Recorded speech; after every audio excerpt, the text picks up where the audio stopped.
Happy Friday, everyone. You know what that means. Another live lawn care Q&A.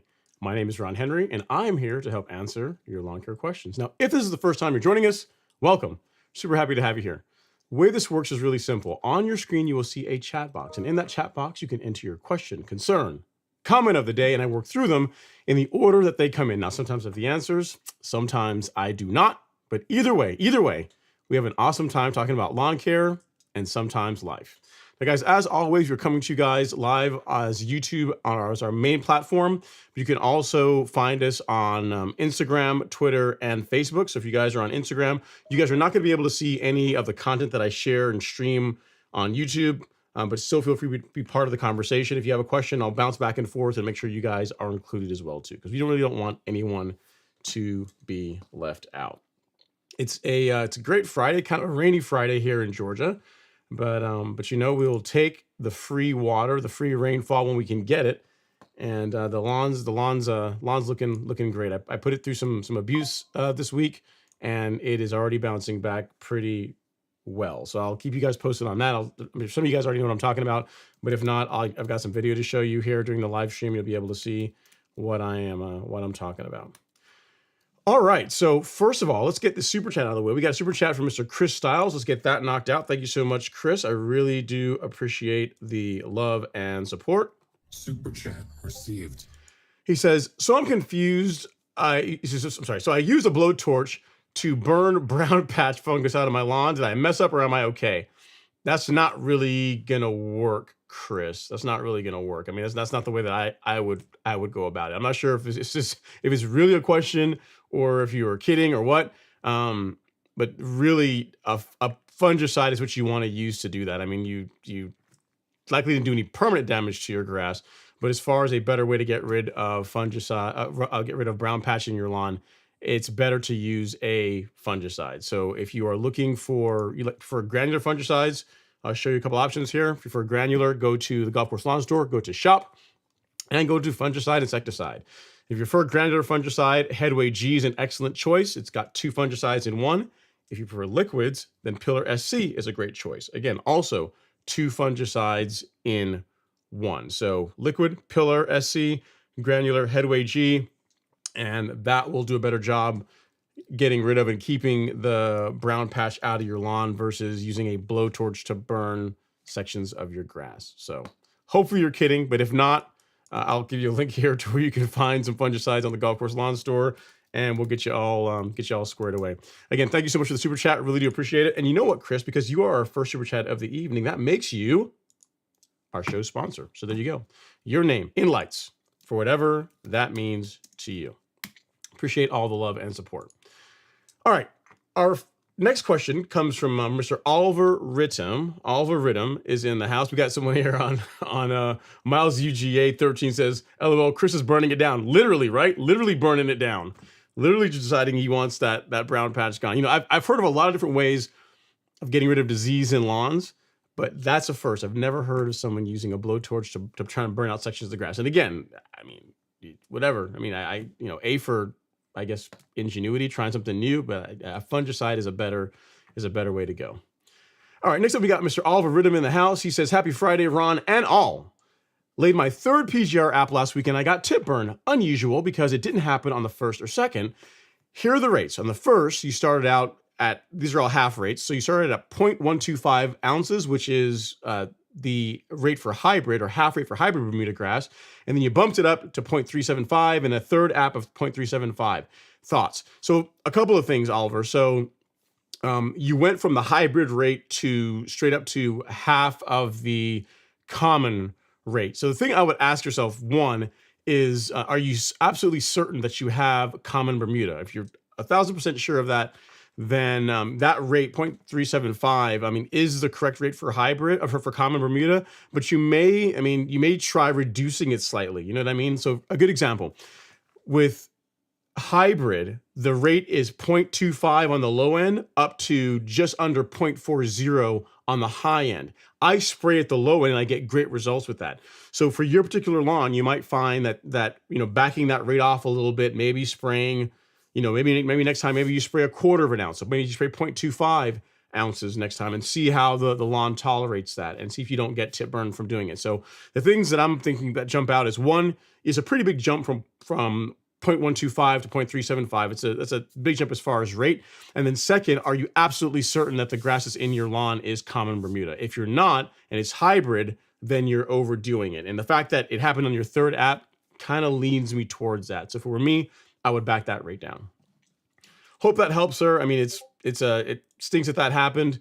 I mean, if you really wanted to, you could try it again. But I mean, for me, the grass is telling you that it's not liking what you're giving it. So I would personally back off on the rate if it were me. Because again, you don't, the rate ranges doesn't mean that you have to go to the high end of the rate to get a good result. You know what I mean? Again, you look at me on my lawn. I spray Primo at the low end of the range for hybrid Bermuda grass. So hopefully that helps, sir.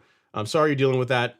Fortunately, it's a temporary thing. But what I would say is, for this next app, let's back it down a little bit. Let's go, again, 1/4 of an ounce is what I would try, and see how that how the lawn tolerates that. So good stuff, man. Thanks for the question. I really do appreciate it. Hopefully that is useful to you. Next up, we got Mr. Jason Harrison in the house. This is a question about reel mowing, one of the topics that I hold near and dear. He says, reel mower near the edge question. When mowing next to your sidewalk, assuming your soil is level with the concrete, do you let your reel overlap the sidewalk a little?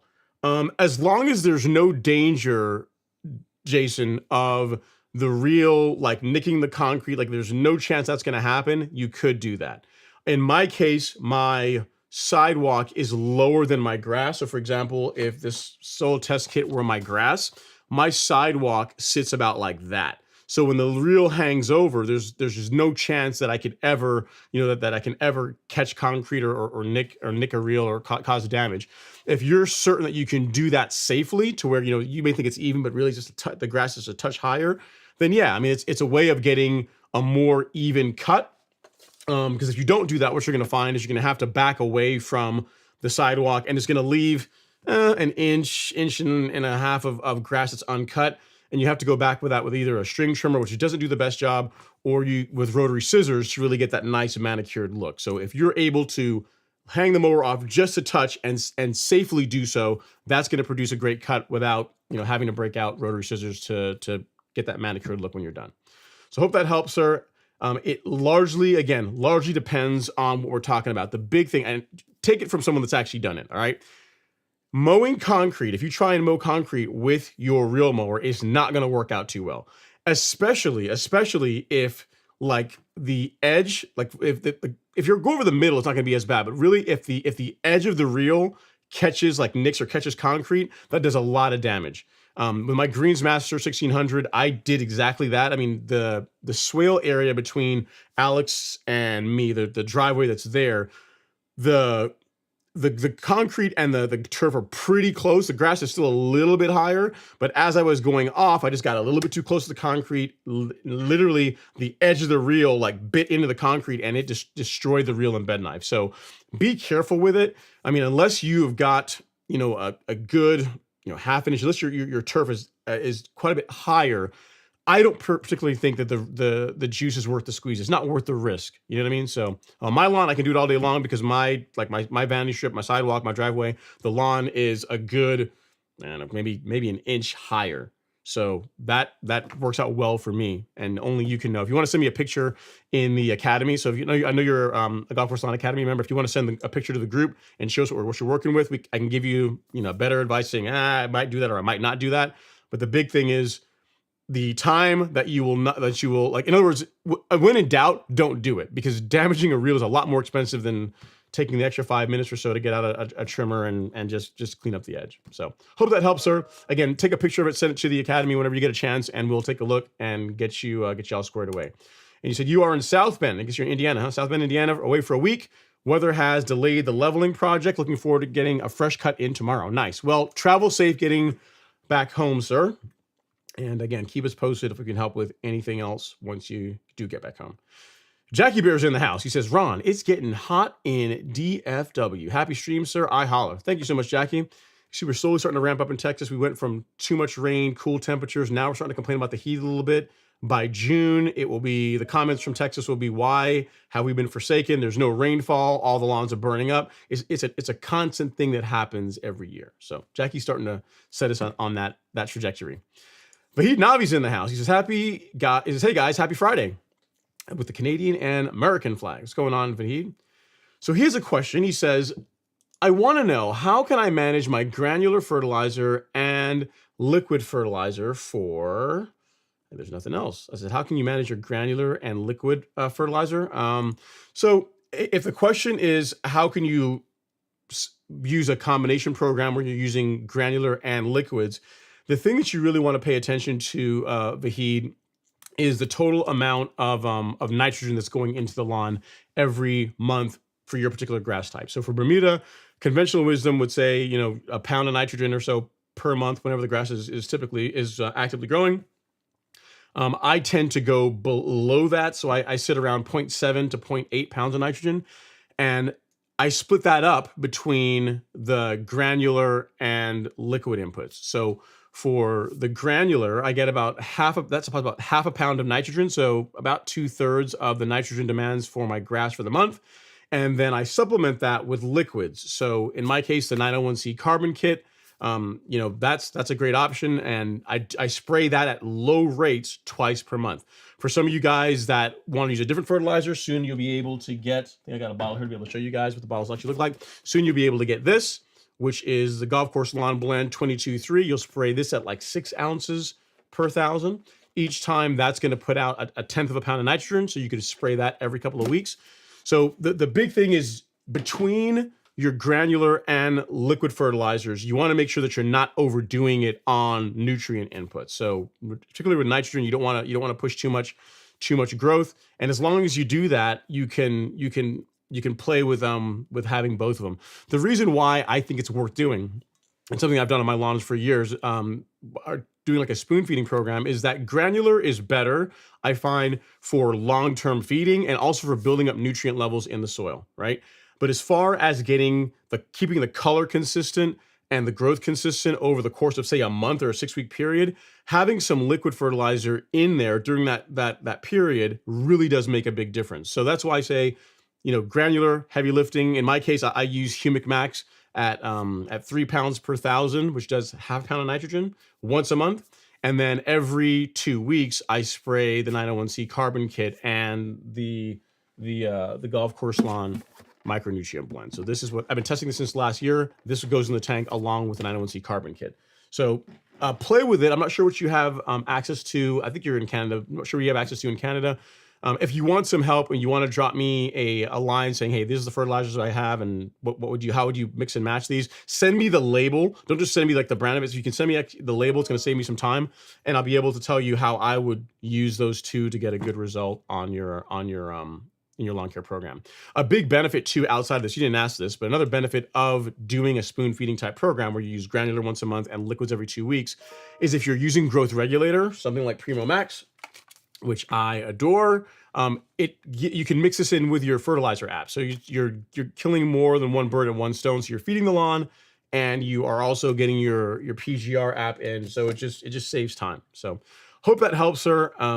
I've got a blog post on spoon feeding that you may or may not have seen, but if not, I'll link it here in the chat for you, and I think you'll enjoy that, because that really covers this in more detail. So I'll dig that up here in a second, and I will link it for you in the chat. Normally I always have it pulled up because I get this question pretty much every week in the live stream. But the big thing I say is, if you have the time to do it, then absolutely, man. Like, the results you get from spoon feeding your lawn just it's incredible. I mean, it takes more time to do it, but it looks really, really, really good. Looks really good. All right. So here you go, Vahid. This is the blog post I was telling you about. Check that out. And again, if you need anything else, let me know. So good stuff. All right, next up, we have RV18 in the house. RV18 is in the house. Uh-oh, shots fired. Here we go. He says, all right, Ron, seems like you're loving your Allet more than your Revolution. Your yard is amazing, but isn't it because of the Allet, the dethatch, the verticut? I purchased the Revolution hoping it stripes like your lawn. So to say, I'm going to answer this question like a parent would answer which one of your kids you love more. You love different things about all of them. Like, there's one trait that a certain child has that is annoying, but there's other things about them that are really good. Maybe they keep the house clean, they keep the room clean, or they're just really helpful, right? Whereas, so they all have their pros and cons. To compare the Allet, we'll go through this. To compare the Allet to the Revolution is really unfair, because you're talking about a mower that is, just for the base mower, is like 6 times the price before you buy any cartridges for it, right? So it's not really a fair comparison. Here's what I like. I'll walk through all of them, and I'll give you my feelings on the Allet, the Greensmaster, and also the Revolution 26. As far as like the king of stripe action, like laying like the nastiest stripes, it's tough to beat the Allet, and that really comes down to just the weight of the mower. Like when it runs on the lawn, it really burns those stripes in. The thing with it too is that the Allet is not just a mower. It's like, to your point, the cultivation system that you get with that mower is really what sets it apart. In other words, if I were going to buy an Allet and all I were going to buy was, say, the C27 and only get just the cutting head for it, just the cutting cartridge, I think it's pretty much a waste. It's a bit of a waste to do that. Like, yes, it stripes well, but the beautiful thing about that mower is whenever you drop the verticutter in it, or you put the turf rake in it, and you can do all those other things in addition to being able to mow with it. So it's not really a fair comparison between it and the Revolution. The downside to the Allet is that it's heavy. Like, that mower is designed for big, flat areas to mow. Like, it does not do well on slopes. It's difficult to handle on slopes. I rarely put it on my front lawn. It's pretty much on the vanity strips, and the back lawn is where that mower lives. So that's a negative when you're talking about a mower that's, the thick end of 300 pounds on a residential lawn. But for what it's designed to do, amazing. The Greensmaster, the 1600, is The best way to describe that is almost like it's like a scalpel. It's a very finely tuned instrument that is designed to do one thing well, and that is cut. So you look at what's good about the Allet, right? We talk about we'll do a comparison here.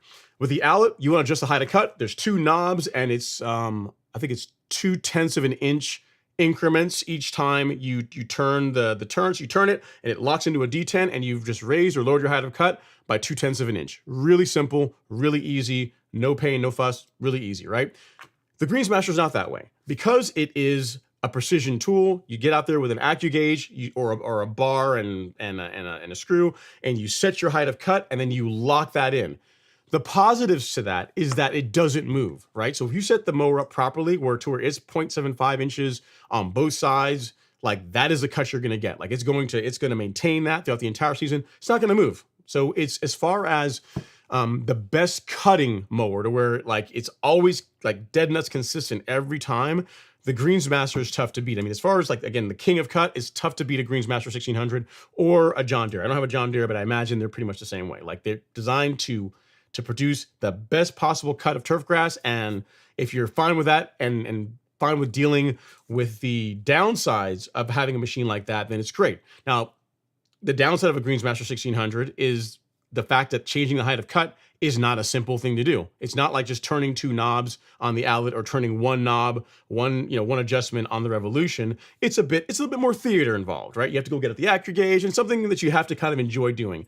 So you set the mower up, you set the AccuGauge, you get it all set up properly, and if you were changing the height of cut regularly, this could get kind of annoying for some people, right? So that's the negative of the Greensmaster, that it's really designed for golf courses, for tees, for collars, and it's designed for turf where whenever they want a specific height of cut, they want that to be maintained no matter what. And if you bump the mower into something, it's not going to change. Like it's locked in once you set the mower up properly. Finally, the Revolution. So the Revolution is like that jack of all trades and master of many of them. It's not as good of a cut as the Greensmaster. It doesn't have the versatility of the Allet, but as far as a mower to live with every day, it is by far the best of the three.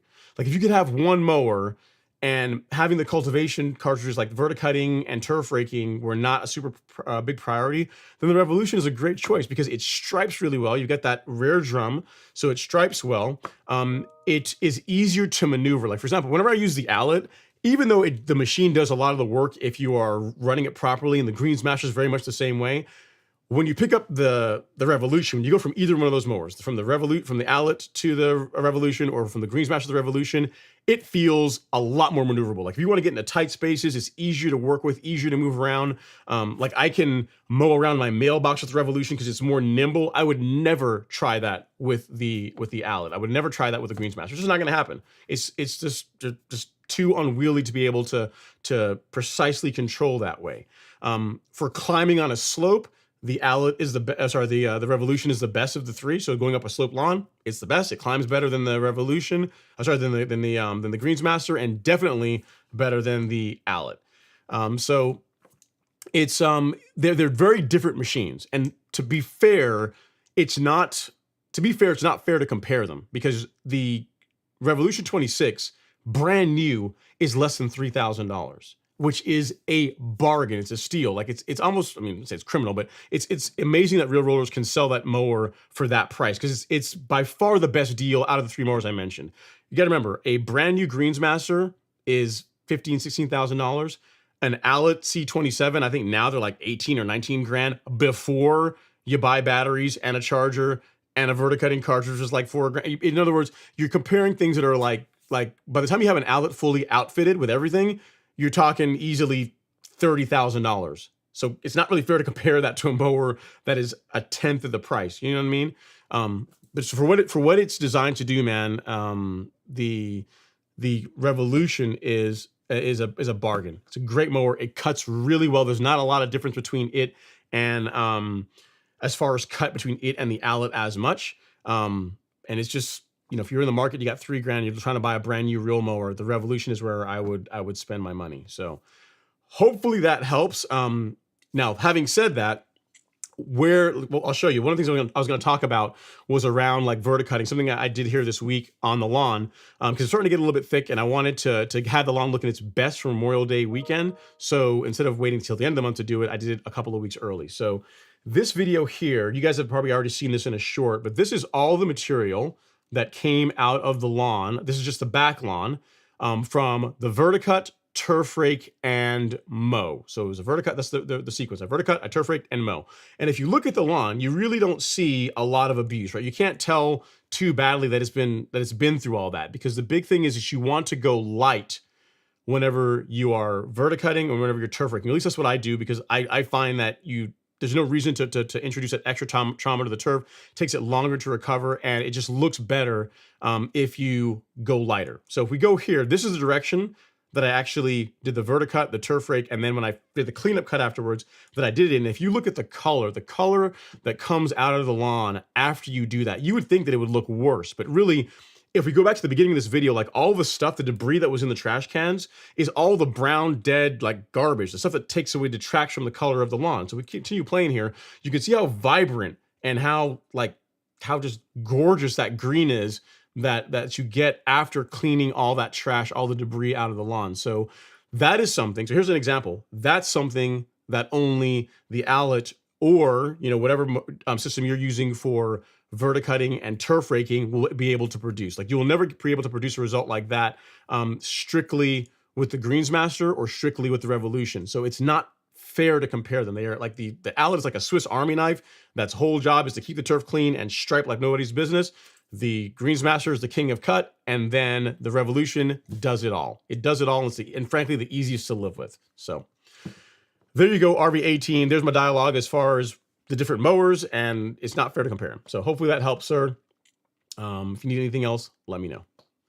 All right, we have some other super chats here. Another one here. Let me go down here and grab that really quick. This one is from Simple Cash Offer. Not really a question, just support. Super chat received. I appreciate it. And then I think we have another one. S Flood has a super chat. Thank you so much for the super chat, sir. Super chat received. He says, hello, Ron. Thanks for all you do for newbies like me. Yard is core aerated. I like that. And spoon feeding done for the week. I keep looking out for the door, hoping for results. I need patience. Yeah, man, just be patient. Enjoy the process. I mean, it just takes time. I mean, it takes time to develop a great lawn, and you're doing the right things, like you're core aerating, you're doing your spoon feeding, you're keeping up hopefully with your regular mowing. And if you do that, it's practically impossible to not have a great stand of turf grass. Like, if you want to have a really bad lawn, like, don't do the stuff that you're talking about. Like, it's like what they say, like, always invert. Like, if I wanted to have a really bad lawn, what's all the things that I would do to have a bad lawn? Well, I wouldn't fertilize it. I wouldn't mow it regularly. I wouldn't core aerate once a year. I would just, abuse it, just not really take care of it at all. So if you don't do those things, so that's a list of things not to do. And it sounds like you've done your core aeration, you got a good nutrient program, I assume you're regularly mowing the lawn. If you do that, it's practically impossible to not have a lawn that gets better and better and better over time. What you are seeing here, if you look at my lawn, again, I've been working on this this is like the ninth year, I think, of making content on YouTube. So it's 9 years what you're seeing. And each year it's gotten better and better as I've refined the process a bit more, between nutrient and then cultural practices and that type of thing. So just enjoy it. It's a process. And the thing you should always look for is incremental improvements. Like, if you continue to work on it and you're consistent with that, the lawn is going to continue to trend in the right direction. So hope that helps, sir. Really do appreciate the super chat. And if you need anything else, let me know. Keep me posted. All right, let's see what we have here. Anything on the gram? Nothing from the gram tonight? You guys quiet? We got Terrence Stamps in the house saying, hey, Ron, what's going on, Terrence? Hopefully you're doing well, sir. Thanks for coming out to say hello. And we got some other friends and family in the live streams going on. You know who you are. And then, all right, back to the show. Back to our main content. All right, so next we have Colin. See, Pims is in the house. He says, what's happening, Ron? Hopefully your Friday has been well. I can't complain, Colin. It's doing well. He's tuning in for some good lawn talk and, of course, watching some baseball. Very nice. Yeah, I'm doing well, Colin. I'm really happy I got the heavy lifting for the lawn done already, and it's recovering, looking really great. And, guys, as far as lawn projects, remember Colin is the guy that has the Paspalum grass lawn. And I got to tell you, looking at it close up, it's a very pretty grass. He's out there about to do a sodding project. So he sent me some pictures to share with you guys before the live stream. So picture numero uno is this. You see, he's got, I don't know if you call that a full pallet of sod, but he's got, a fair amount of sod to lay down there for the front lawn. I like it. And if you want to see what that sod looks like laid out, take a look. That's a pretty grass, man. I don't care who you are. I mean, that's nice. Nice fine blade, great color. Looks really nice. So keep us posted, Colin, as far as the work goes. Once it's all done, send pictures so we can all appreciate the awesomeness of your efforts. So thanks again for sharing that with the live stream. Really appreciate you doing that. And again, if we need help on anything, don't hesitate to reach out to me. Matthew Whitson's up next. He says, "Good evening, Ron. Let's get this show going." All right, let's get it going, Matthew. What does WPS mean? I'm not sure what that stands for. I don't know. It's probably some reference to some football team that's not Georgia or something, or maybe something really obvious, and I'm just missing it. Jordan Withrow is up next. Jordan, he says, "Hey, Ron, I planted Arden 15 2 years ago, and my lard is looking pretty good, but it still has some bare spots that need to thicken up. I'm interested in putting some growth regulator down. Bad idea?" Not necessarily, Jordan. The thing that's going to help the lawn thicken up is your regular mowing, ideally for Bermuda at a lower height, so 1.5 inches or shorter.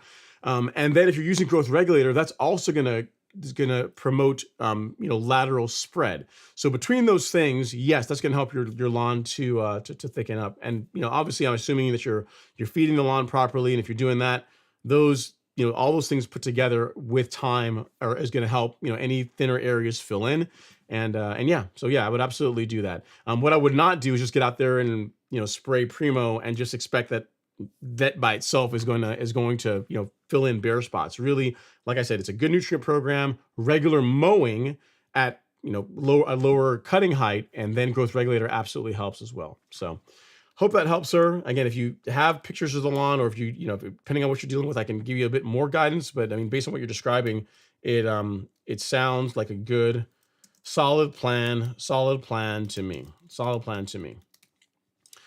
And you're very fortunate, man. You're one of the lucky people to get Arden 15 because you can't even get it anymore. So enjoy what you have. You can't really get that grass anymore. So kind of cool.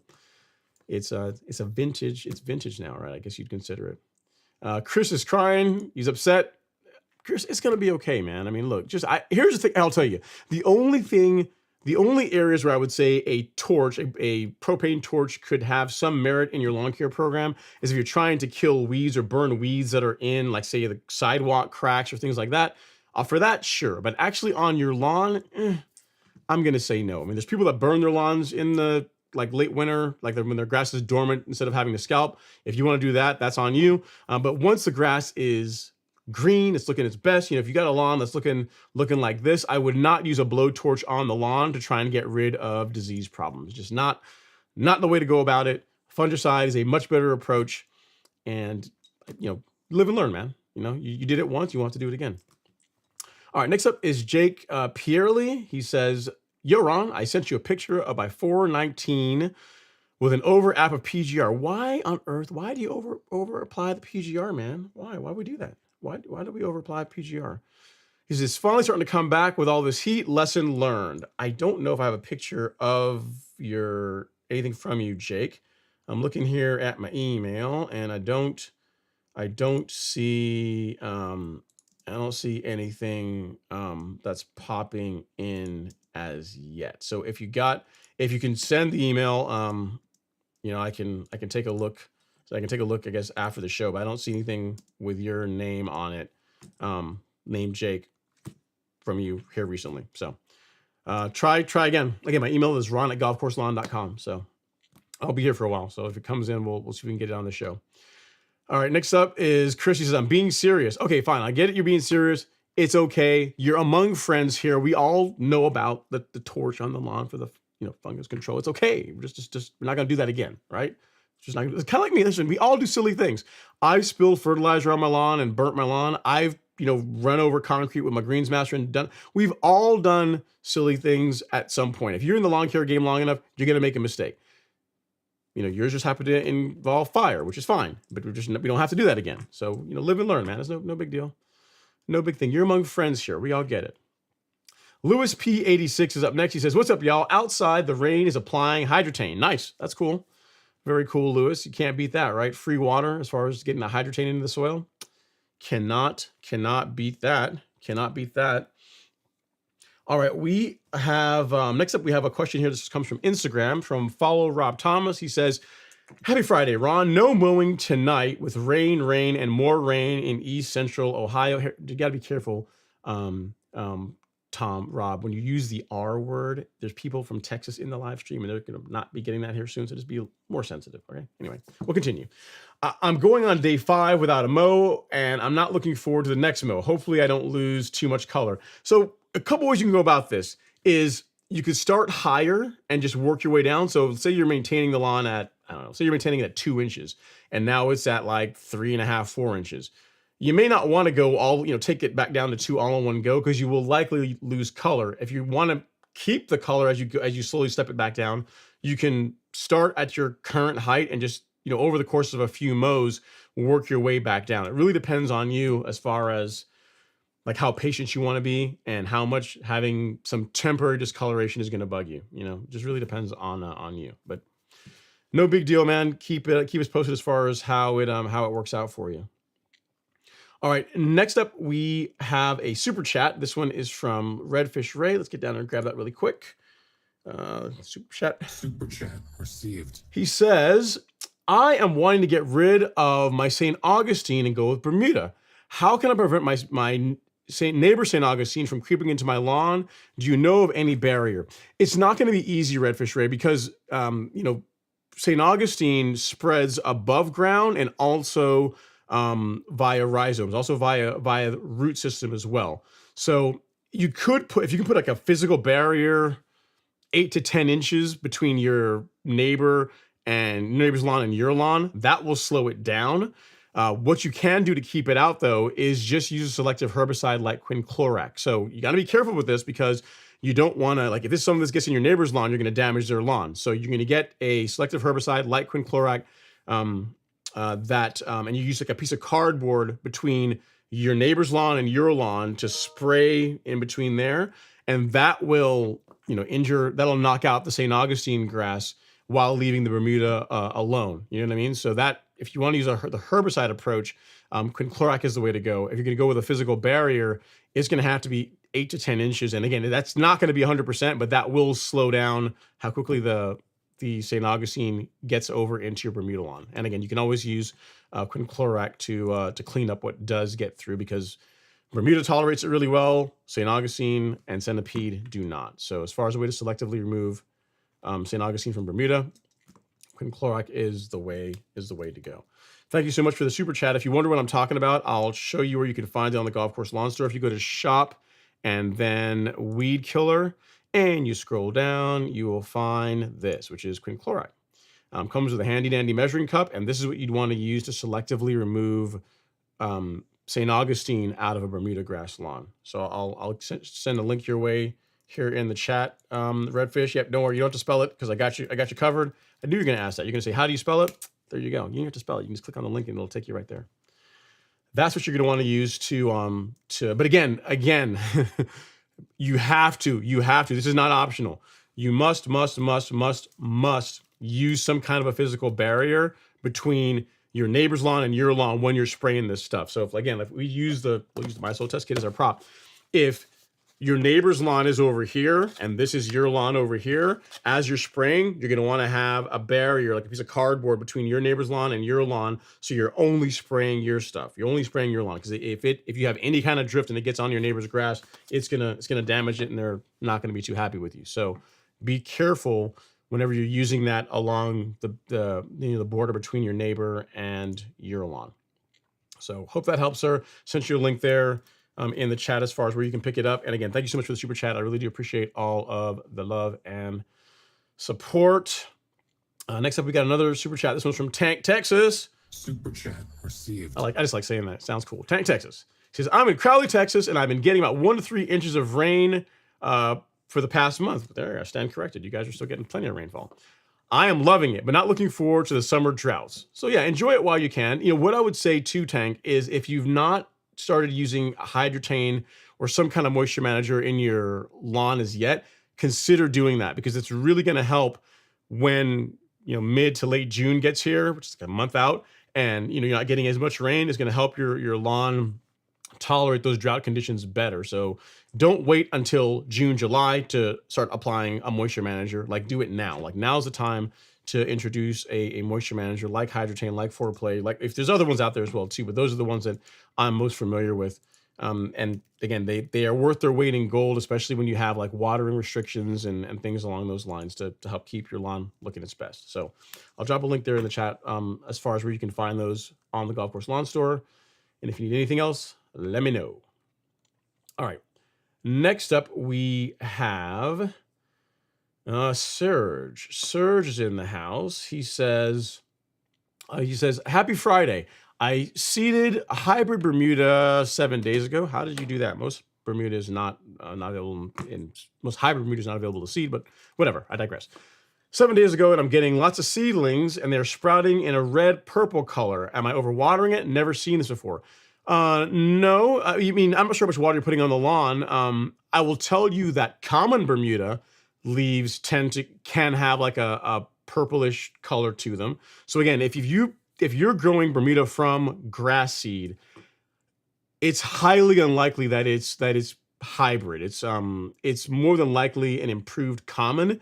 The closest hybrid Bermuda grass that was available in seed form, or they called it a hybrid anyway, or it was Princess 77 and Arden 15. Like those two, Pennington called them a hybrid Bermuda grass available in seed form. And for the most part, in their look and appearance and growth characteristics, they do match like how, say, a Tifway 419 standard Bermuda grass grows. But if you have like a Monaco or Yukon, like those are going to be typically a thicker blade, and you can get some of that purplish color. Now, as far as you over watering, I mean, I don't know how much water you're putting on the lawn, but really you want to keep enough water on the lawn to where the soil is moist, but not so much to where it's muddy, right? So for most people, twice a day this time of year is all you really need. So you could try backing off the water a little bit if you're already getting some good germination.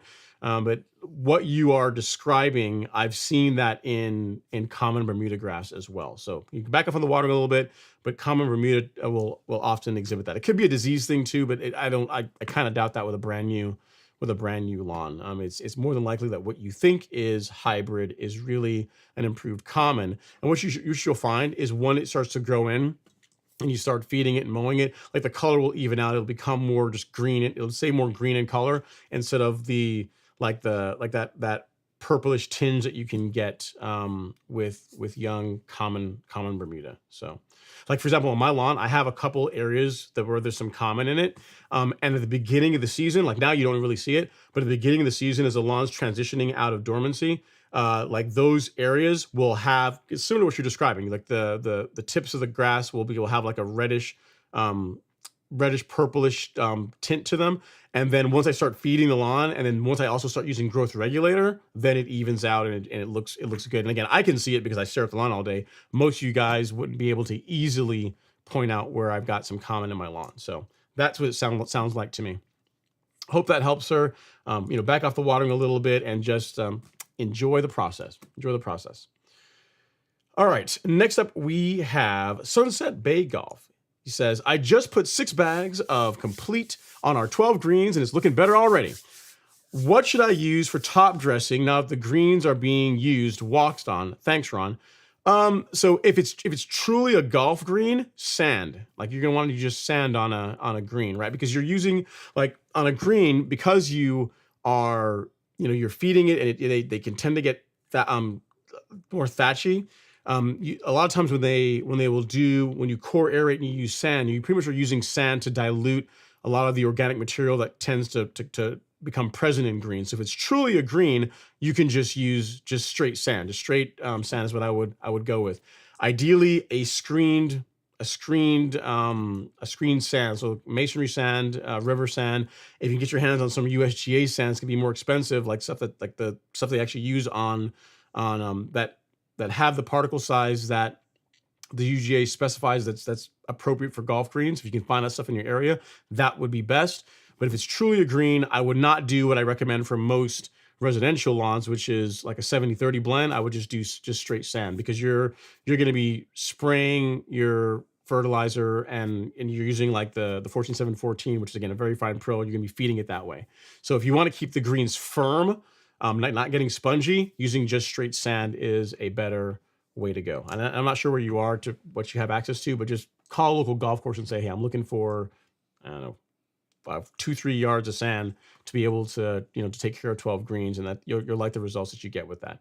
Core aerate, and then so core aerate, get the cores off the green, put the sand down, rake it, drag it in, and then just wait. That is what I would say, Sunset Bay Golf. So good stuff, man. I'm glad that you're liking the results that you're getting with the greens grade fertilizer, the 14-7-14. It is good stuff. People have really enjoyed that for the couple of years we've been carrying it now, and I really appreciate all the support. Keep me posted as far as how those greens turn out. And again, send me a picture at some point, man. Like, send me a picture once you're happy with them. You're liking how they're looking. Send me a picture, and we'll show everyone here on the live stream what you're working with. All right, so we have another super chat, a couple here. Let me get down here and take care of those.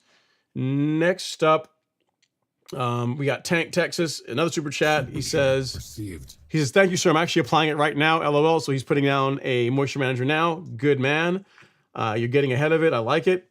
And then another super chat. This one is from Simple Cash Offer. What's going on? Super chat received. He says, hey, Ron, I just put down my second app of Essential G this week, and I put down a 2803 about 3 weeks ago. You recommended the 14-7-14. Can I put that down a week earlier? So if you've already put down that 28% nitrogen fertilizer, I would give it, again, I don't know what if it's like what percentage of that is slow or fast release, Simple Cash Offer, but I would give it at least 4 weeks between the time you applied that and you do the 14-7-14, because you really don't want to overdo it. You really don't want to overdo it. I mean, that fertilizer should feed the lawn easily for a month. You know what I mean? That would be fine, and then you could then pivot over to the 14-7-14. That is what I would recommend. And then next up, he says, another super chat. I also sent you pictures from I Buy For You email. Let me know what you think. And let's see here. Oh, wow, that does look good, man. Nice color. Ooh, we got to show this off. I mean, this is a pretty lawn right here. We must show the boys and girls this one. Very nice. This is very, very nice. All right, so these are pictures of his lawn. It's pretty, man. Color looks gorgeous. It's absolutely fabulous. So yeah, this is what he's working with. I mean, so I will tell you one thing. The color looks great. We gotta, with your fertilizer app, I'm not sure what you're doing with that, because we want to get it to even out a bit more. I'm not sure how you're applying it. Color's a nice deep green, but you see you have some areas that are a bit darker than others. Like I would imagine that points to your application, because it looks like between you and the lawn with the trampoline on it, which I imagine is your neighbor, if you look there's that clear line of demarcation where you probably made a trim pass, and you see how nice and dark that looks. So you are, like whatever you did there, do that over the rest of the lawn, so the color is more even, because you got a little bit of splotchiness going on, and I think that's due to application if I had to guess. And let's see your other picture that you sent. Let's see. Yeah, it's the same kind of thing. You can even see it better in this picture. Again, thank you for the super chat, but we'll show folks what I'm talking about. So if we look here, same thing. You can see both angles. You see the starting from like 9 o'clock in the screen over to what would be 12. You can see how it's darker there, and then from 12 over to 3 o'clock, it's also darker there. Again, to me, that represents the trim pass that you made. So what you're doing there, again, we just got to make sure when you're making your passes back and forth in the lawn that you are doing so a bit more evenly, so the color evens out a bit more. But it looks good. Green looks great. We just want to maybe get a little more even on your fertilizer app, and I think you'll be good to go. So keep going, keep me posted. If you want to send me some pictures, in a week or two, once we've done that and we see how it's evening out, by all means, feel free to do so. Again, thank you for the super chat. Really do appreciate that. All right, next up, we got another super chat. This one is from Deepak. Deepak Super chat He received. says, thanks for all your previous advice, Ron. I have smoked most of the weeds off with quinclorac, certainty, and Celsius. Well, I hope so. There's not a whole lot left. Between those three, the only thing you really don't have covered is Dallas grass and a few others that are really tough to get rid of. But quinclorac, certainty, and Celsius, it's a good stack to have as far as for taking care of weeds and warm season turf grass. You put down a Let's Go 007 in March at the high rate, but the crabgrass and nutsedge keeps coming back in different areas. If you applied it, you said to put it down at the high rate. Well, for one, that product, I'm assuming it's prodiamine, like that's not going to do a lot for you as far as sedge control, as far as sedges, like nutsedge, that's going to be a thing. You just have to control that with certainty. And then for crabgrass, it should have helped with that some. You did it in March. So what are we talking in March? We talking like late March, or are we talking like the first day of March? Because it depends on where you are in the country, and what the soil temps were whenever you applied the pre-emergent. I tend to get mine out a bit early. So, mid-February is when I typically apply my pre-emergent. Whenever the soil temps, the average 5-day soil temps are in the high 40s, low 50s, I get my pre-emergent out. Because at the mid 50s, and I'm talking Fahrenheit here for anyone that's watching from like another country, that's when crabgrass begins to germinate, and you'll begin to see it more now as temperatures are getting warmer. So if you waited a little bit long to get your pre-emergent out, with the crabgrass you're seeing anyway, it likely started germinating prior to the pre-emergent application. Something I would say too, Deepak, to keep in mind for next year is if you're a little bit behind the curve, let's say, whatever, you got busy with life, whatever, and you're applying your pre-emergent like in March or late March. If you have a choice, I would not use prodiamine. I would go with Dimension. That's like the brand name, or the active ingredient you're looking for is dithiopyr. Reason being is that it's a great pre-emergent. It's got great control for crabgrass, but unlike prodiamine, it can also control young crabgrass. If you have some crabgrass that's already germinated, but it's young, dithiopyr can reach back and can control that, can knock that out. Whereas prodiamine is going to be like, too bad, so sad. You should have applied me earlier. That's what prodiamine is going to tell you. Whereas Dimension is going to be like, I got you, dog. I'm on this. That's what it says. That's what I imagine. That's what Dimension would talk to you and would say.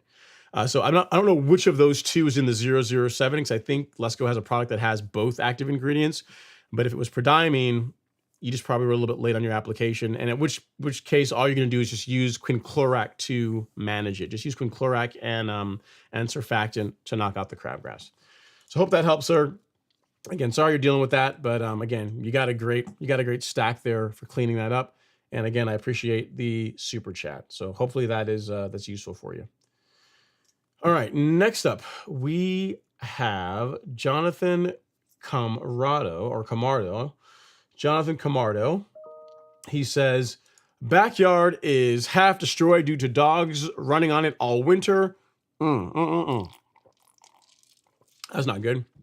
Should I apply second part of split pre-emergent dithiopyr? I have a lot of sprigs and plugs transplanted, waiting on the heat. Yeah, depends what you're trying to do, Jonathan. If you did your Dimension application, like you did your first one at the lower rate under the plan to put more out, then yes, I would. If you're in Georgia, you're a bit late in my opinion. Like you'd want to get that out really like mid-April. So you're almost like a month behind if you were in Georgia. I don't know where in the country you are. But in a nutshell, yes, if you're planning on doing a split app of Dimension or dithiopyr, then yes, you're in the window definitely to get that done. That's not going to really help with the damage from the dogs. And if you're going to be using plugs to transplant or trying to build up or fill in the areas that were damaged by the dogs, that's a good approach. So yeah, hopefully that helps. If you want to get your second app out, go ahead and do so. And the only other thing I can tell you is you can minimize damage, keep the dogs off the area where you're trying to get the grass to grow until it grows in. That's going to be your best bet, All right, guys, so we are about an hour in. If you guys are enjoying the live stream so far, feel free to hit that like button. It costs you absolutely nothing. It's a free way to support the content, sends great vibes to YouTube and says, hey, there's some folks on YouTube talking about lawn care. Let's send more people this way. So it's a great and free way to support the channel. And if you would do so, I would really, really, really, really appreciate it. So thank you so much for doing that. Good stuff. All right, so we have a comment here from Instagram. The question is around grass seeds. It says, nice weather we're having, but have you ever pre-germinated seeds before applying to bare spots? I did it recently and found it effective. What are your thoughts on this method? I've never done it myself, HP Patrick. But a lot of people that do it, kind of like you, swear by it. Like they do it, they get good results with it. It speeds up how quickly the seeds grow in. So yeah, I mean, I think it's a great way to go, to as far as a way of fixing or patching bare spots in your lawn. Again, I've not personally ever done that, but again, the people that do it are like you; they rave about it. So I think if it's working for you, by all means, stick with it. It's only bad if it doesn't work, right? So yeah, if it's working, continue to go for it. All right, next up is Timothy Gonzalez. He's in the live stream. He says, hey, Ron, how long after spraying fertilizer, iron, PGR, do you wait to water? Also, are liquid kelp and humic acid concentrates foliar applied or to the soil? Great question, Timothy. So whenever I spray the 901C carbon kit and the Golf Course Lawn micronutrient blend in that as well, along with Primo, if I'm going to run irrigation, it's the following day. So you realistically, if you're trying to be really picky about it, if you give it 6 hours, you're good to go. I normally wait till the following day. So if say you live somewhere where you have a lot of rainfall and you have like a morning and early afternoon of dry weather, you could get out there in the morning and spray all that. You could spray your fertilizer, iron, and growth regulator, and as long as you have 6 hours or so of dry weather, you're good to go. Now, I'm assuming that what you're talking about are fertilizers that are designed for foliar uptake. So we take an example of what I use, which is the 901C carbon kit. So this is my stack. It has been for the last year. So it's 901C carbon kit, Primo Max, and then the product I've been testing, which you guys can't get yet, but you'll be able to get soon, which is the Golf Course Lawn micronutrient blend, right?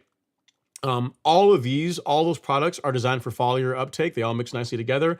And really, again, if you have 4 to 6 hours of dry weather after spraying them, you're good to go. So as long as you do that, you have that time period, you're fine. In the carbon kit, there is NutriKelp, which is a kelp product, which also can also be taken up foliarly. So yeah, I mean, as far as that goes, the stuff that I spray, yes, goes up by foliar uptake. If you're talking about other products, I don't know. Yeah, so because the products that I have that contain humic acid are granular. So like Humic Max got humic acid in it. The other fertilizers the other granular fertilizers that we carry, those all have humate. Like example, Essential G also has humate in it. But as far as liquids, we're talking kelp and fulvic acid. Those are the two that are in the foliar spray products that I use. So hope that helps. If you need anything else, let me know. And yeah, man, good job. As long as you got a nice stack going there, and should produce a really good result. Next up is Ty Whitfield. Ty Whitfield is in the house. He says, I applied fertilizer 2500 and 6% iron and at 5 pounds per thousand, and hydrotane at 9 ounces per thousand, 24 hours later, and had hundreds of brown spots show up everywhere. Any idea what happened? I don't know. It sounds like you may have caused some damage. You may have done some, may have burned your lawn. Maybe. I don't know what that fertilizer that you applied is, but if you're doing, let me make sure to check my math here. If you're doing if it's 25% nitrogen and you're applying it at 5 pounds per thousand, if my math checks out, that's 1.25 pounds of nitrogen. Is that right? I think so, right? So 5 pounds, 5%, 25% of 5. Yeah, it's a pound. It's 1.25 pounds of nitrogen, which is a bit. That's not a small amount of N. So it sounds like you may have burnt the lawn, especially if you didn't water it in right away. Because it sounds like you did the fertilizer and then you did hydrotane, 9 ounces per thousand. and because hydrotain especially, it sounds like you use the liquid, it has to be watered in right after application. When I say mean right after, I mean like right after. Like so if you sprayed hydrotain now, like 5 minutes later, you should be running your irrigation or doing something to get to water it in. So if you applied those both and just allowed it to dry, that could be some of your issue. The more I think about it, it's more than likely not the fertilizer that's causing these. It might be hydrotain because you didn't say, the one thing you didn't say is that you didn't water it in after application. So two things. One, 1.25 pounds of N in one go is, in my opinion, a lot. That's a lot. And then as far as hydrotain, you really need to water in after you apply it. So if you didn't do that, that could be the issue that you're seeing as far as the possible damage to the lawn. So I'm sorry dealing with that, Ty. This too shall pass. The lawn will grow through it over time. Going forward, make sure you water the hydrotain in after application, and I would back the rate down. If you're going to be spraying, if you're going to be using a 25% nitrogen fertilizer, again, 1.25 pounds of nitrogen in a month is, in my opinion, is a lot. It's too much. It's more than I would ever do. But it's really your call if that's what you want to do with your feeding program. All right, next up is Matthew Whitson. He says, "Good evening, Ron. Thanks for all you do. Have a great show." Thanks so much, Matthew. I do appreciate that. And then next up, we got Golf Castle. Let's see, Golf Castle's up next. He says, "Ron, rain every day. My Ultradorf Bermuda has been loving it, but I noticed some fungus issues starting. So I hit it with a fungicide, and now it's kind of a brown tip.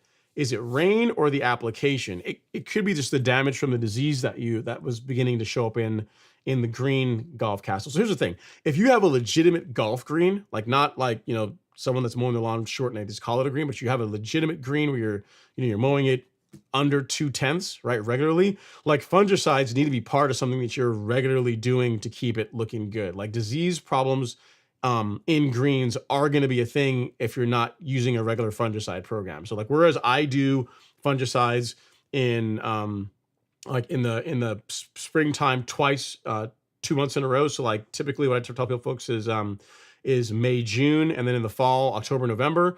If you have a legitimate green, that's not going to work because you're going to have to increase that to really monthly if you're trying to keep it looking good and keeping disease out of it.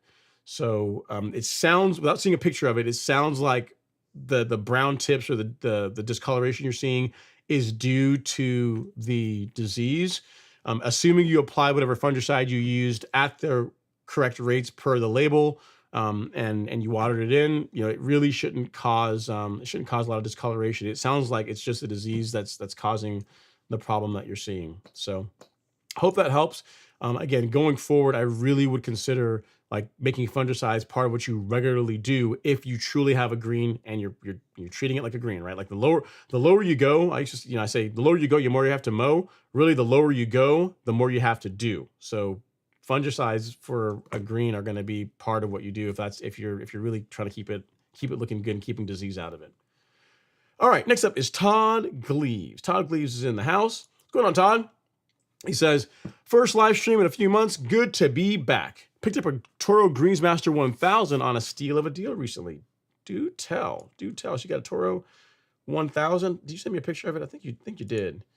Let me see here. Oh, you did. That's nice, man. Very, very cool, Todd. But let's show the folks your new mower whip, your new toy, what you're working with. Greensmaster 1000. This is Todd's his new baby. Looking good, man. Looks good. Clean. Does that have? Yeah, it looks nice. I'm not sure. I can't see what blade reel you have on that, but nice. Very nice acquisition, sir. We will clap it up for you. Congrats on the new hardware. Always nice when people get new mow equipment. Very, very good. Keep it sharp. Mow in good health with it. All right. Next up, we have Phyllis Lawrence is in the house. What's going on, Phillips? She says, "Happy Friday, Ron and Lawn Fanatics. I blinked and the new lawn fertilizers are sold out. When will you be getting more in? Don't forget to smash the thumbs up button. Good streaming tonight." Thank you so much, Phyllis. I really do appreciate that. Yeah, so Phyllis, while we've announced it, you didn't miss it. They didn't sell out because what I did is I listed the fertilizers for sale or listed them on the store so you guys can begin seeing them. And if you're interested in them, this is what you need to do. Go to whichever one you're interested in, or both if you're interested in both of them. And here you'll see two banners where it says click here to notify when available. And what that's going to do is when we get it in, which should be, we're hoping the first part of June, as soon as I set it in stock, you will get an email along with a couple hundred other people that are going to get an email saying fertilizer's here, come get it, and you'll be able to pick it up. So you didn't miss it. It wasn't in stock. We just listed it on the store so you guys can start reading about it and salivating over it, and you can get on the list to make sure that when we do start shipping it, which again is going to be soon, you're going to be, you'll be on the list and you'll be sure to get your bottle. Again, as far as the sizes that they come in, the 22-3, which is the replacement for Turfplex, is available in a 1 gallon and a 2.5 gallon. And then the micronutrient, same thing, in a 1 gallon and a 2.5 gallon. So if you have a larger lawn, 2.5 gallons is the way to go. And also, frankly, a better deal from a price standpoint too. So you didn't miss out, Phyllis. Just sign up on the, go to the Golf Course Lawn Store, go to those products, and add your name to the list, and that way you'll know as soon as we list them and put them in stock. So good stuff. We do appreciate all the enthusiasm, and again, soon enough they will be here. Let not your heart be troubled. Don't you worry about it. And I'll link it here in the chat for you so you can find that spot. All right, next up we have Amor Mi, or is it Mi Amor? Which is it? Isn't it Mi Amor, like my love? Isn't that right? Amor Mi says, my St. Augustine lawn is full of weeds. What's the sequence, please? Fertilizer first, then herbicides, post-emergent, or herbicides, post-emergent, then fertilizer.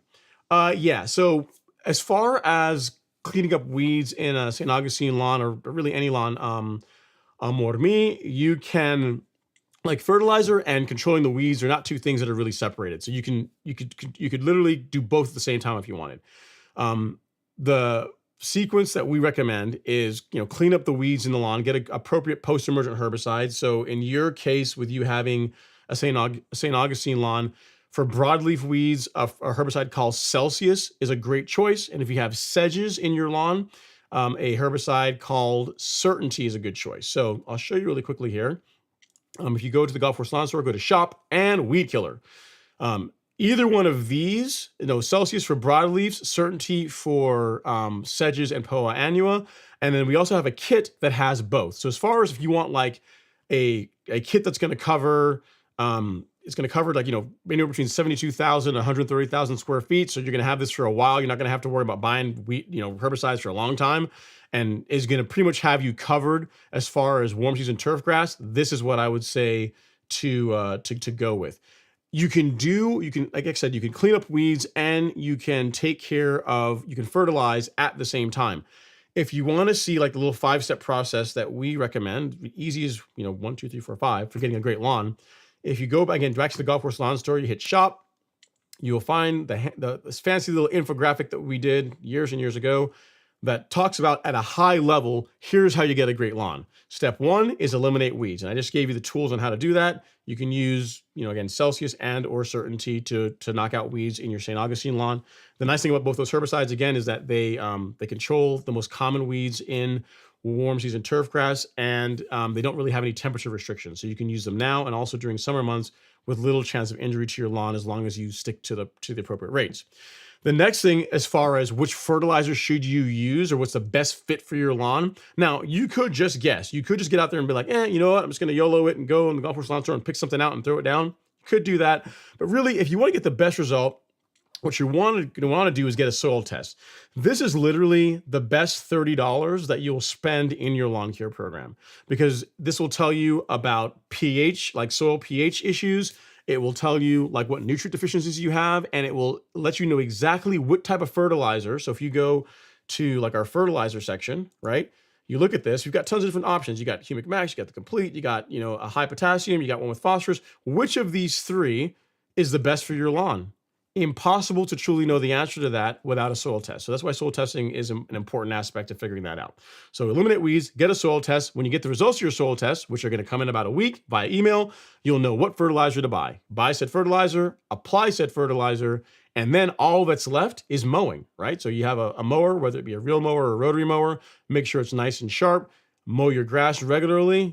I'd like to say like twice a week is really what you want to do if you're really trying to stand out. So if you want your lawn to like really stand out on the street, once a week it's okay, but really twice per week, once on the weekend, once in the middle of the week is really going to help your lawn just really pop and stand out among the other lawns on your street just by doing that.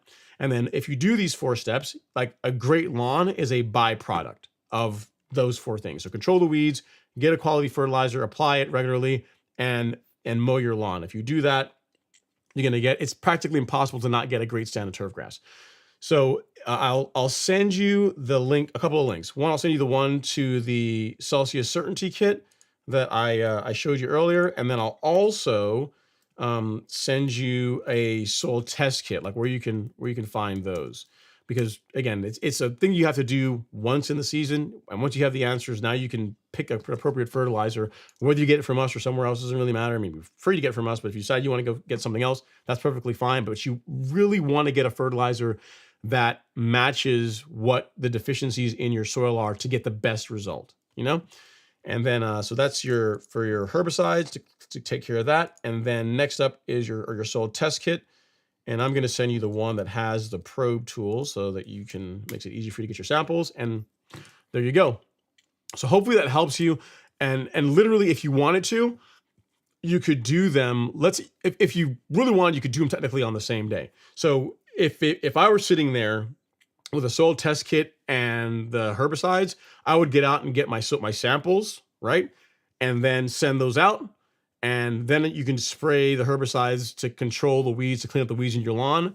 While you're letting that take effect, you can go out and you'll send your results in. Within a week, you're going to have them. And then you can order the fertilizer that's the right fit for your soil and then put that out. So in your case, assuming you don't already have a fertilizer, it would be kill the weed. It would be get soil samples, kill the weeds, or spray the weeds, and then put out a fertilizer and then mow.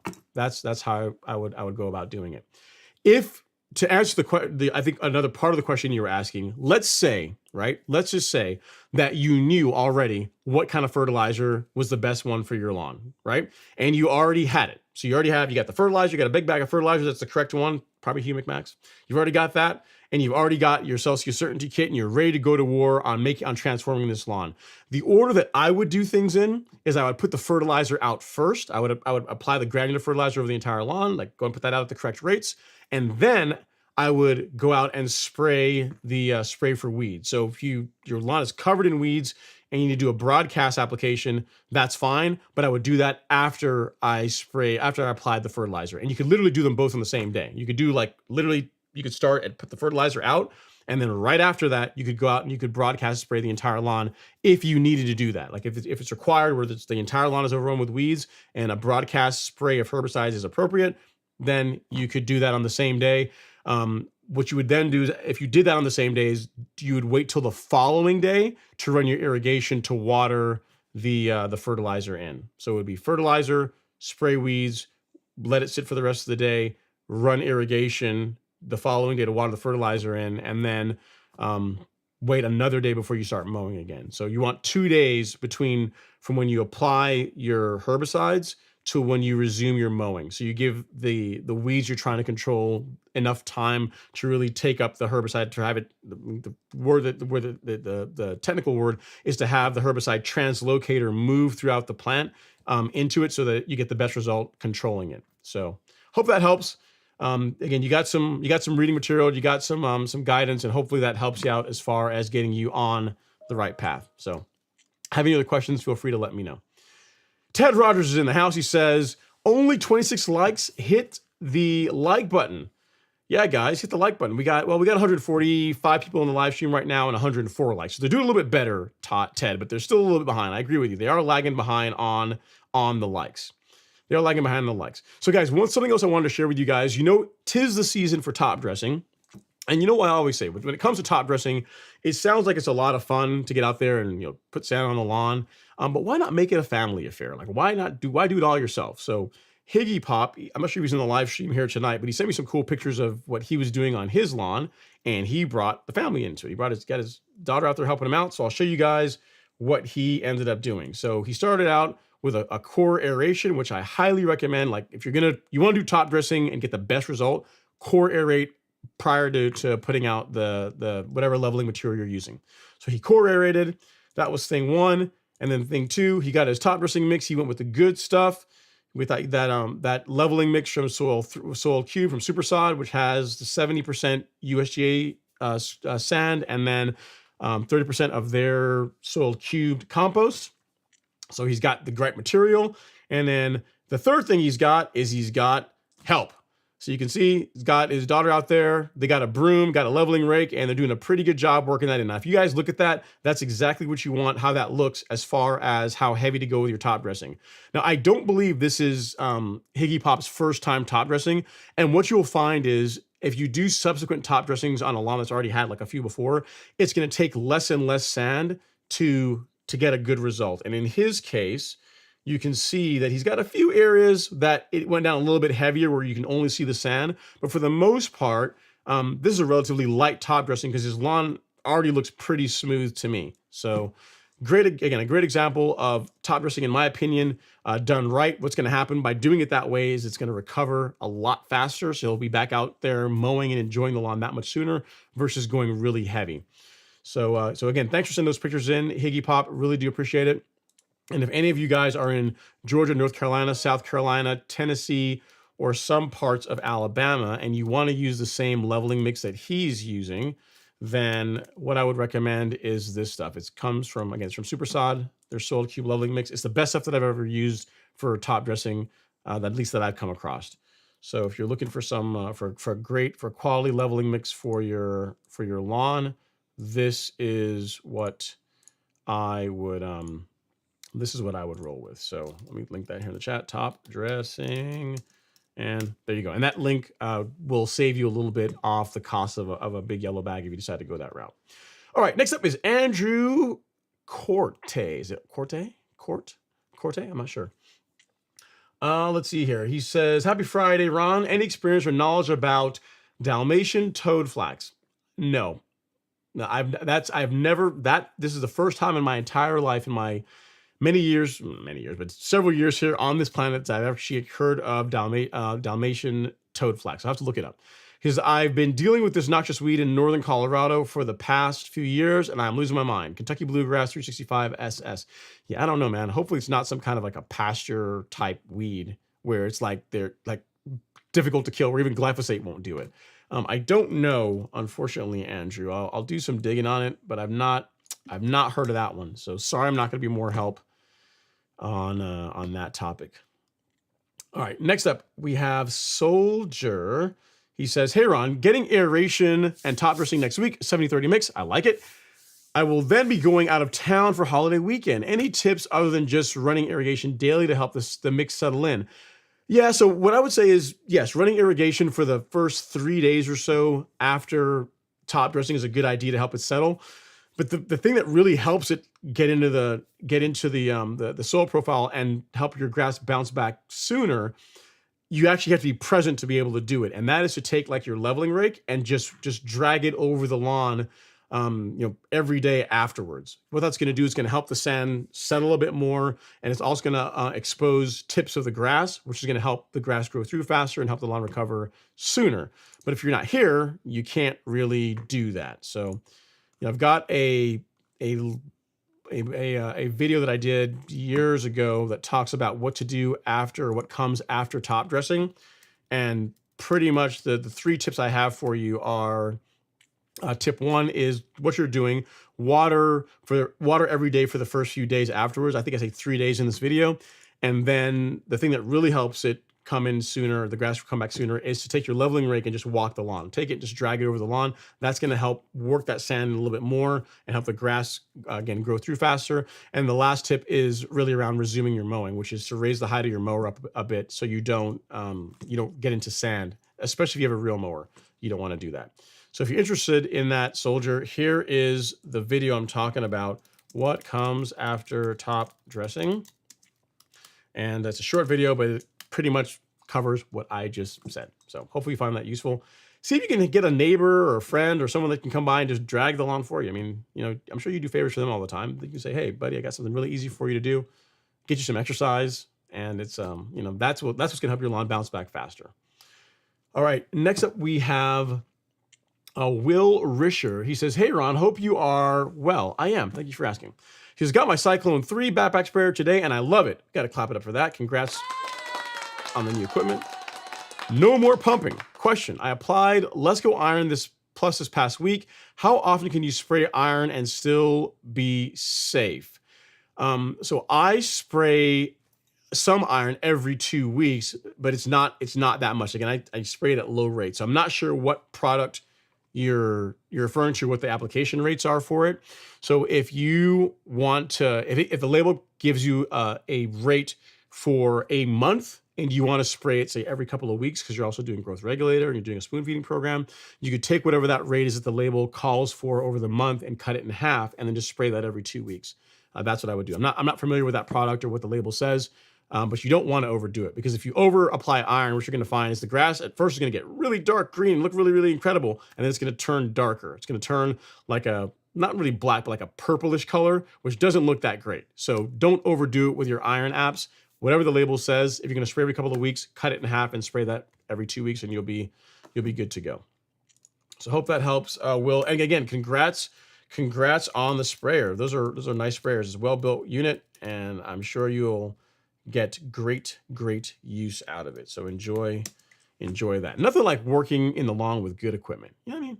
Especially if you're going to be out there, you're someone that's investing in your lawn care program. You're going to be out there, you're committing to doing this. Like, there's nothing more expensive than a cheap tool. So get yourself a good sprayer. Good sprayer is important. It's more fun, more consistency, better results. He says, I started on the lower end of the dosage, and to ensure I wouldn't overdo it, first time applying iron. That's really smart, Will. Stick to the low end. If you want to spray every couple of weeks, what I would do is spray at the low rate and look at how the lawn looks. See what kind of response you get. He's like, wow, the green looks really nice, and this looks really great color. I'm really happy with this. If that's the case, stick with it. Because with iron, again, what you will find is if you go too heavy, is it will get really dark green for a day or two, and then it will go past dark green to like a purplish dark, I want to say black, but like a purplish dark color that does not look good. So there is a limit to how much iron you can put into the plant. So if the low rate is working for you, stick with that. Stick with that. I wouldn't get too greedy when it comes to your iron apps. Trust me, I've tried it before. Doesn't look so good. Tom Hoffenkamp is up next. He says, happy Friday, Ron, and everyone. Best wishes for all those in the Texas storm zone. I'm not joking. I'd put some fertilizer down. Don't need electricity for that, right? There you go, Tom. See, there you go, man. Whenever life hands you lemons or excessive rain and wind, make lemonade. So, yeah, if you wanted to get your fertilizer watered in for free, Tom's got you. He says, get out there and put some fertilizer out, let Mother Nature water it in, and go on with your, get down in your bunker and just, ride the storm out. DeMarculis Thompson's up next. He says, greetings, Ron and Stripe Action crew. Got down my Hydrotain and Pillar app in this morning. Dallas-Fort Worth domination in process. You go. I like it, man. I like it. Very good stuff. I like it. You're ahead. You're staying ahead of the curve. Looks good. Looks good. Next we have is Jeremiah Arauco, I think that's correct.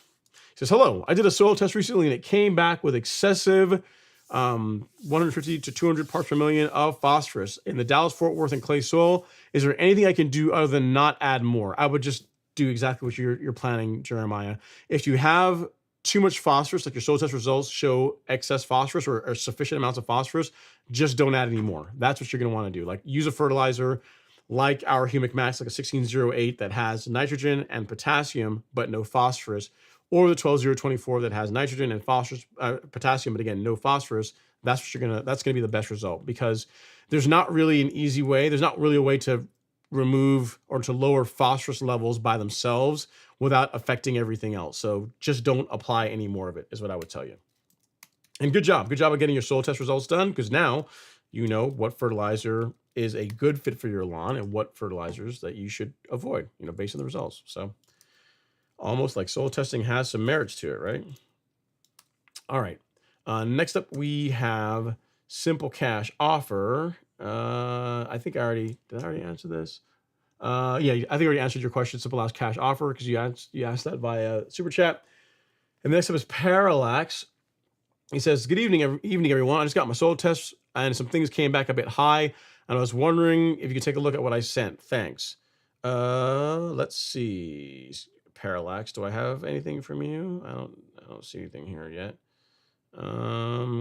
Yeah, I'm not sure when you sent the soil test results, but the long and short of it is, if you have, particularly if your soil testers show that that your phosphorus levels are high, you really want to avoid adding more of that. You really want to avoid adding more of that Parallax. And I'm not seeing. Oh, actually, I think I do find you here, but you sent me a PDF. I can't load a PDF up easily. Let me see if I can make this work. Let's see here. So I can see if I can quickly do this and get this to look okay. All right. Yeah, I think that's gonna work. All right, so looking at your soil test results, it looks like you've got your N is slightly above optimal, your K is low. So let's let me pull this up here so that everyone else can see it, because I can see it, but you guys can't. All right, let's see if this loads up properly. I think I did a good job formatting it, but we shall see. All right, so this are his soil test results. Going from, get this off of here, your name off, so you can see. So his nitrogen, his NPK, his nitrogen levels are adequate.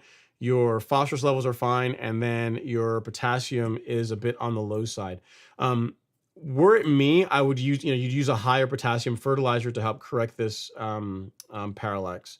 That's what I would do. So, you could use like 12024 would be okay. 7020 would be okay. The big thing you want to avoid is anything with phosphorus, because your nitrogen levels, and the N and K, those deplete over time. Throughout the growing season, you'll see that those will go down, especially if you're not feeding them on regularly. But the phosphorus is a lot less mobile, so it tends to stay around in the soil a lot more. So given where your levels are, I really wouldn't use a fertilizer with any phosphorus in it. But if you use like a higher potassium fertilizer, again, like our 12024 or like a 7020, like that would be good for that. Your other levels look pretty good. Looks like you've been spraying a micronutrient of some sort, because your copper's high, iron's high, manganese is just below. Yeah, so it looks like on this lawn, it looks like you've been using a micronutrient of some sort, and then also a high nitrogen, high phosphorus fertilizer. So what I would say is let's omit fertilizer with phosphorus going forward. And if you want to continue to spray micronutrient, you can, but just reduce whatever rates you're using, and that will help balance things out, because the biggest deficiency in your soil test results is the potassium. So again, I'll send you a link to the fertilizer section on the golf course lawn store, the 12024 or like the 7020. Either of those would be a good choice. And that's what you'd roll with throughout the rest of the season. I would avoid especially any granular fertilizers with phosphorus in them. So I hope that helps, sir. Good job of getting a soil test done. And it's good stuff, because now you know exactly what fertilizer is the best fit for your particular lawn. All right, next up we have G Free. Gary's in the house.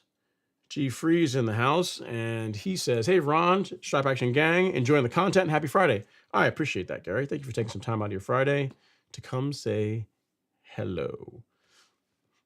All right. Next up is No Name. He says, "Hey Ron and fellow lawn enthusiasts, I'm missing the live tonight, and we'll have to catch a replay. Let's get those likes up." Well, again, the way you miss a live stream, I really appreciate it, because you still show up to the live stream just to say you're missing the live stream. So I appreciate that. For any of you guys who want to miss a live stream, the way No Name's doing it, that's the way you do it. So good job. Guys, I'm playing with a new vintage tonight, so don't make fun of me. So as far as the base is Chick-fil-A lemonade. So I went out, I've been feeling kind of bougie here lately. So I went and got like a gallon of it, so I don't have to go out and buy it all the time. So I put a little bit of water to water it down, because the lemonade by itself is pretty potent. So some water, Chick-fil-A lemonade is the majority of this, and then there's some lime, there's lemon, ginger, and like a watermelon puree. So if you take like watermelon and you cube it and then blend it to where it becomes like puree, and then add that to this, it's money. Like a bit, like, so probably this much of it is that like watermelon, ginger, lime puree, and it's just, ooh, it's something special. Chick-fil-A, if you guys ever look for something new to do, like get like a watermelon puree and add it to your lemonade, it's magical. I wish you guys could taste it. It's incredible. It is awesome. All right, moving on. Back to the subject at hand, questions you guys have about lawn care. All right, next up is Ty Whitfield. He says, I asked a question that ran out of room to finish. Was about the hydrotain leaving the brown spots and the Bermuda real mode at 1/2 inch. Okay, I'm not sure what else you had. I think I answered the question, Ty.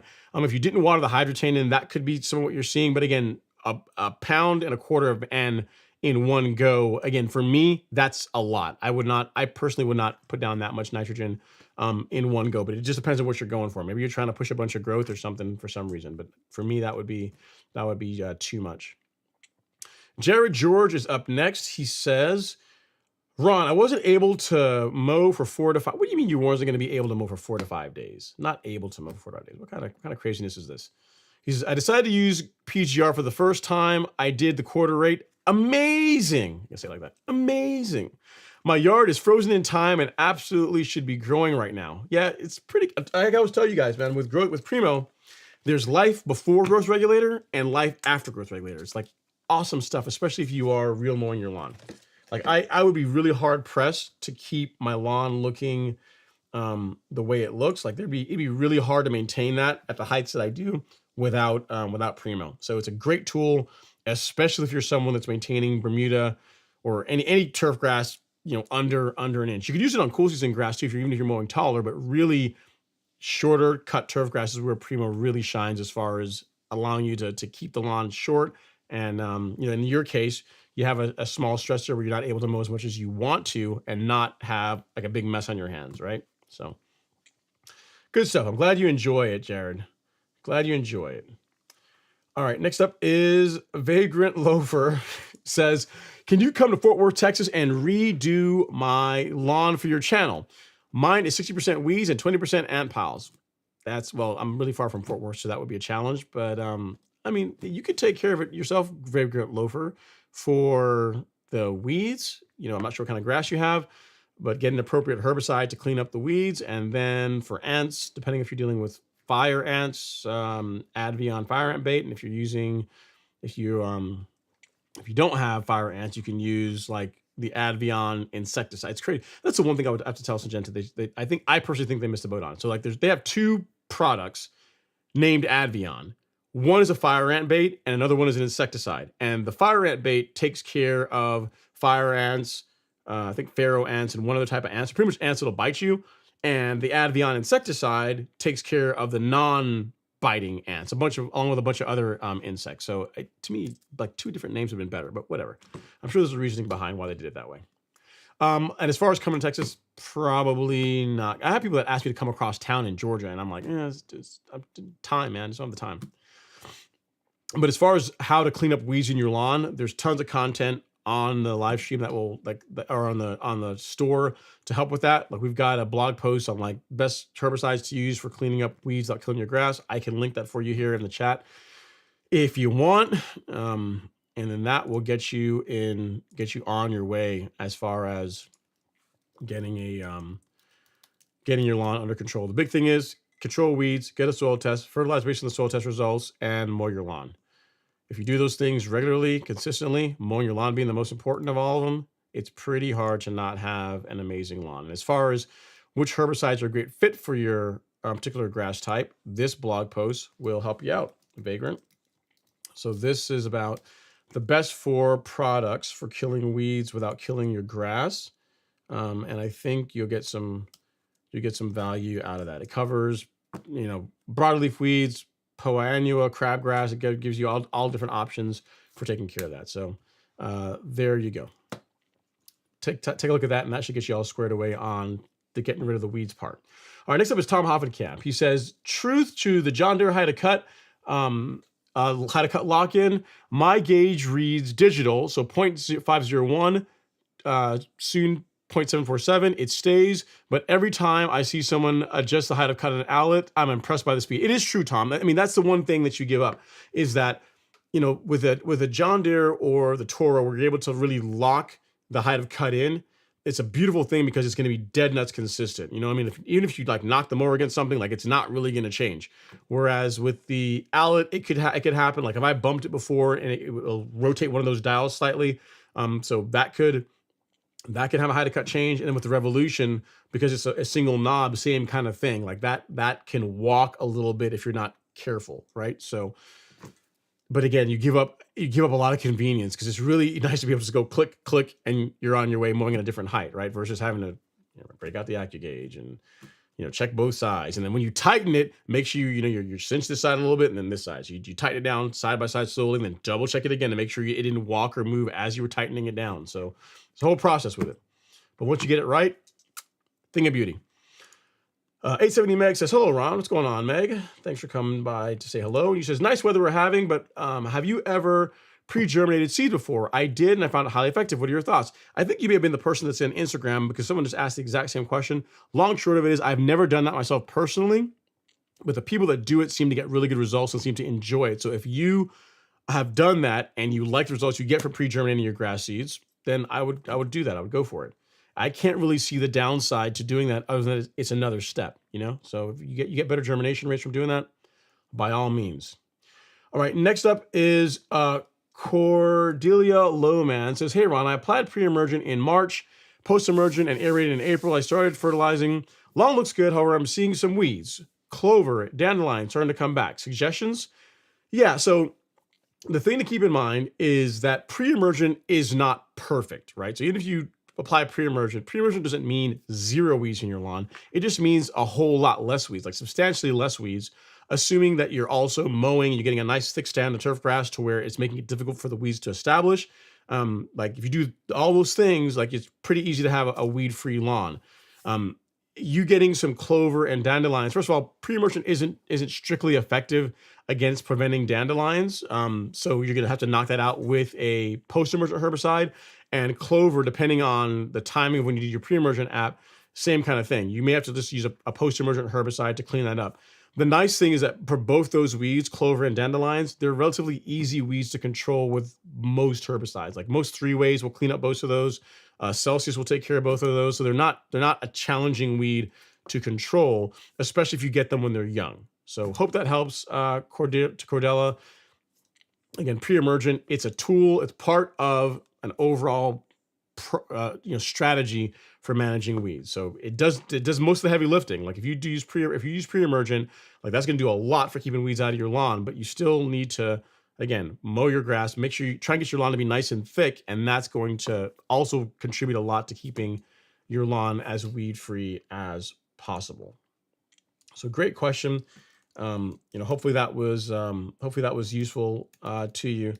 And yeah, I mean, the closest herbicide, the closest pre-emergent that I'd say is as close to perfect as a pre-emergent can get, and even it's not perfect, is like Spectacle Flow, and that's really if you're trying to prevent POA annua. So if POA is all you care about in the fall, Spectacle, you use that and you apply it at the correct rates, it's gonna do a really good job of keeping POA out of your lawn. But there's always still some breakthrough here and there. So hope that helps. Get up an appropriate post-emergent herbicide. I don't know what kind of grass you have because you didn't say, but if you've got warm season turf grass, then Celsius. If you've got cool season turf grass, Tenacity or a 3-way will work. So just because again, those two are pretty easy to take care of. All right, next up we have Tank Texas. He says, so happy I made it to a live. Well, hopefully we're not disappointing, Tank. Hopefully you're having a good time. Candy Cadow's up next. He says, happy Friday, everybody. Hit that like button. Let's do that, guys. If you guys have not hit the like button, you got 150-something people in here right now and only 124 likes. So that means we can do better. So hit that like button if you guys want to support the live stream. Would really, really appreciate that. And then next up is Matthew Whitson. He says, Woo Pig Susie is, Razorback. So that's your call.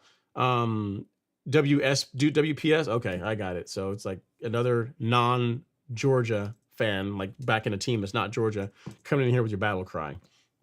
All right, Two Chulos up next. He says, hey, Ron, and happy Friday, everyone. I was also notified about the new 22.3 coming in stock, but I clicked the link and it gives you a message saying it's still out of stock. Did I miss out? You did not miss out. It's not selling yet.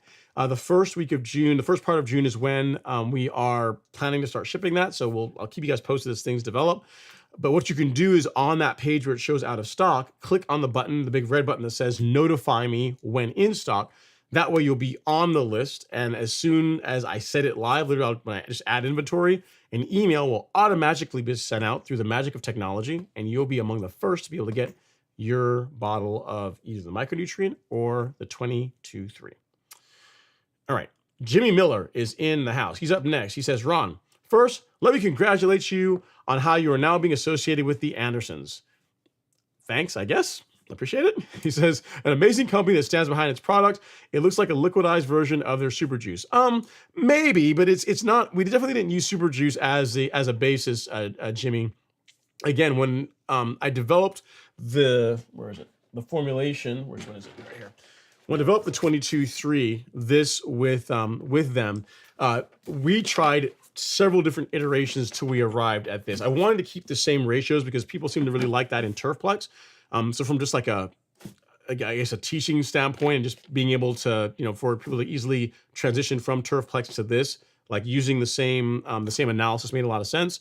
But at one point it was a dry product that we were using. It wasn't super juice, but a different set of products that they actually something that came from their professional ag line that I was playing with.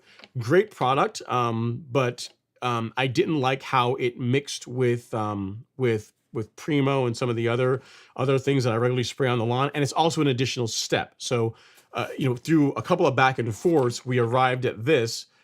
Super juice really wasn't in the discussion when it comes to doing this. I mean, Turfplex was probably more, I'd say was more in the discussion. Pretty much I said, I want everything that Turfplex does that I like about it, and let's also add some fulvic acid to help boost uptake. And as far as micros, let's boost those a little bit. So in other words, this needs to be better in every way.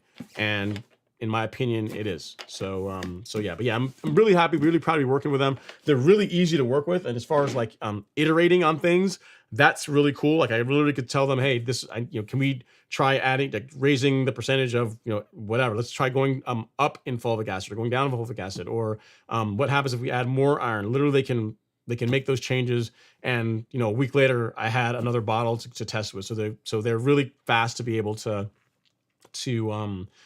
put products together. And probably the coolest thing is when it came to the liquid is I gave them the list of all the products I'd be mixing with it, because, you look at the Golf Course Launcher right under the fertilizer section, like, it's got a liquid fertilizer's got a tall order. Like it's got to work with all the biostimulants. It's got to work with, in this case, like say Release Zero and NutriKelp.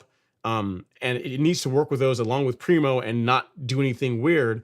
And they nailed it. Like it was not an issue. Like I tested like rates that you guys are not going to spray any of the Release products at, just to see if someone gets crazy and goes really high on the rates, if something weird happens, and it doesn't. It just works. So what you would expect. I mean, they're a big company. They know what they're doing. They got a lot of really smart people working there, and I'm very happy with how it came out. And the coolest thing I would say, Jimmy, is this, right? Is that this year, as the lawn came out of dormancy, last year when I was going into dormancy, you guys were commenting on the color, but this year I didn't tell anyone like what micronutrient I was doing, because I just wanted to just put video out and just show the lawn and see if anyone noticed a color difference. Because to me, visually, I look at it and I'm like, man, this looks a lot better.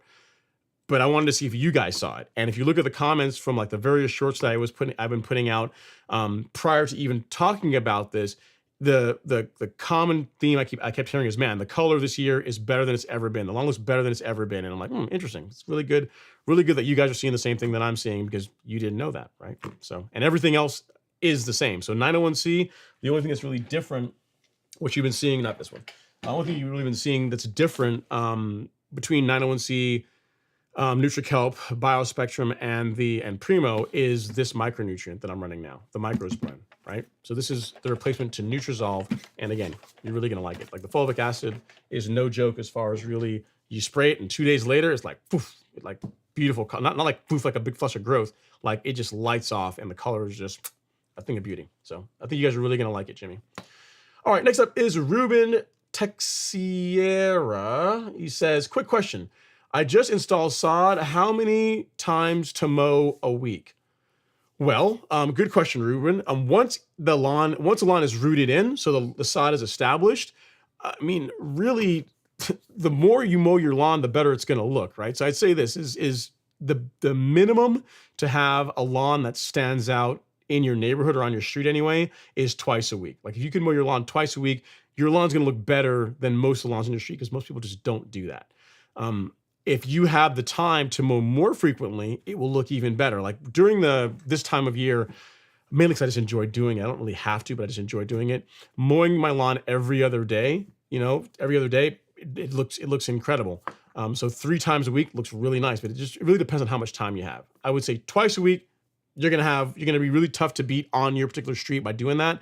And if you may find if you are mowing at shorter heights, so if you're real mowing and you're under 3/4 of an inch or shorter, when you get into the hottest parts of the year, when the grass begins growing more aggressively, that's when increasing that mowing frequency to 3 times a week is going to produce a better result. So hope that helps. It's a good question. Great enthusiasm. I get a lot of questions from people when they put new sod, and normally it's when someone installs new sod, normally it's how soon can I spray herbicides on it? How soon can I fertilize it? I'm trying to think if anyone has ever asked me, I just install a new sod. How many times per week can I mow it? That's not a common question that I get because most people want to spray stuff they don't want to actually mow. So good. You're gonna be all right. You're gonna have a really good lawn because that's where your mind is. I like it. So once it's rooted in, it's established. Really make sure your mower is sharp, and then as often as you want to, man. I mean, the more you mow it, as long as your equipment is sharp, it's gonna look great. All things being equal, he or she who mows most wins. Everything else being equal, of course. Great question, Ruben. Thank you so much for taking some time to hang out in the live stream and to ask that. Colin is up next. CPIMS. He says, applied my first app of PGR on Wednesday, mixed along with some liquid fert. So far, really no bronzing or yellowing. Not sure how long it would take for that to show up if it does happen.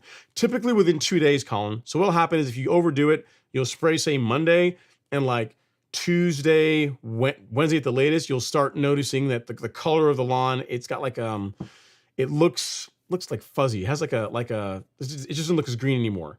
And then whenever you mow, you'll cut that off, and then you're good to go. It's not like it's going to be a continuous thing, but if you have done, let me see, today's Wednesday.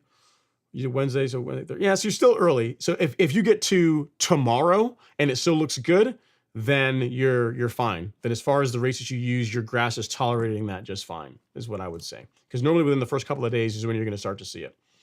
So good stuff, Colin. Nice, you're on that PGR life. I like it. Next up, we got Jimmy. He says, second, I hope that you took a look at my earlier email in stride and were not offended. Oh yeah, you're messing with me about the revolution. Yeah, man, I did see it. I didn't respond. I'm sorry, I wasn't ignoring you, but I just get like tons of emails.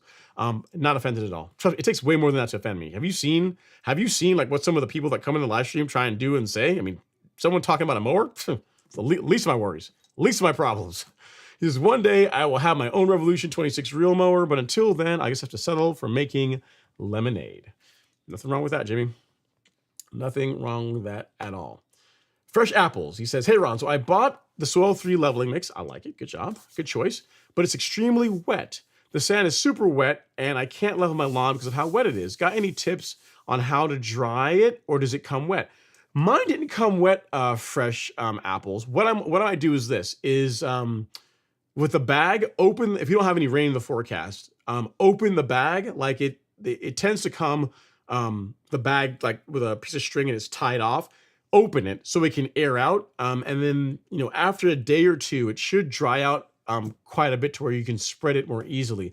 My sand, like I've gotten quite a bit of leveling mix from them, and I've not really had it be wet. Now maybe towards the bottom of the bag, like there's more moisture in the sand, but it's not what I would really consider wet. In other words, when I take it and I cast it on the lawn, I throw it out on the lawn, by the time I get out there to start spreading it with the leveling rake, it's fine. You know what I mean? So I would never say I've ever experienced there being so much moisture in their leveling mix that I had trouble with spreading it.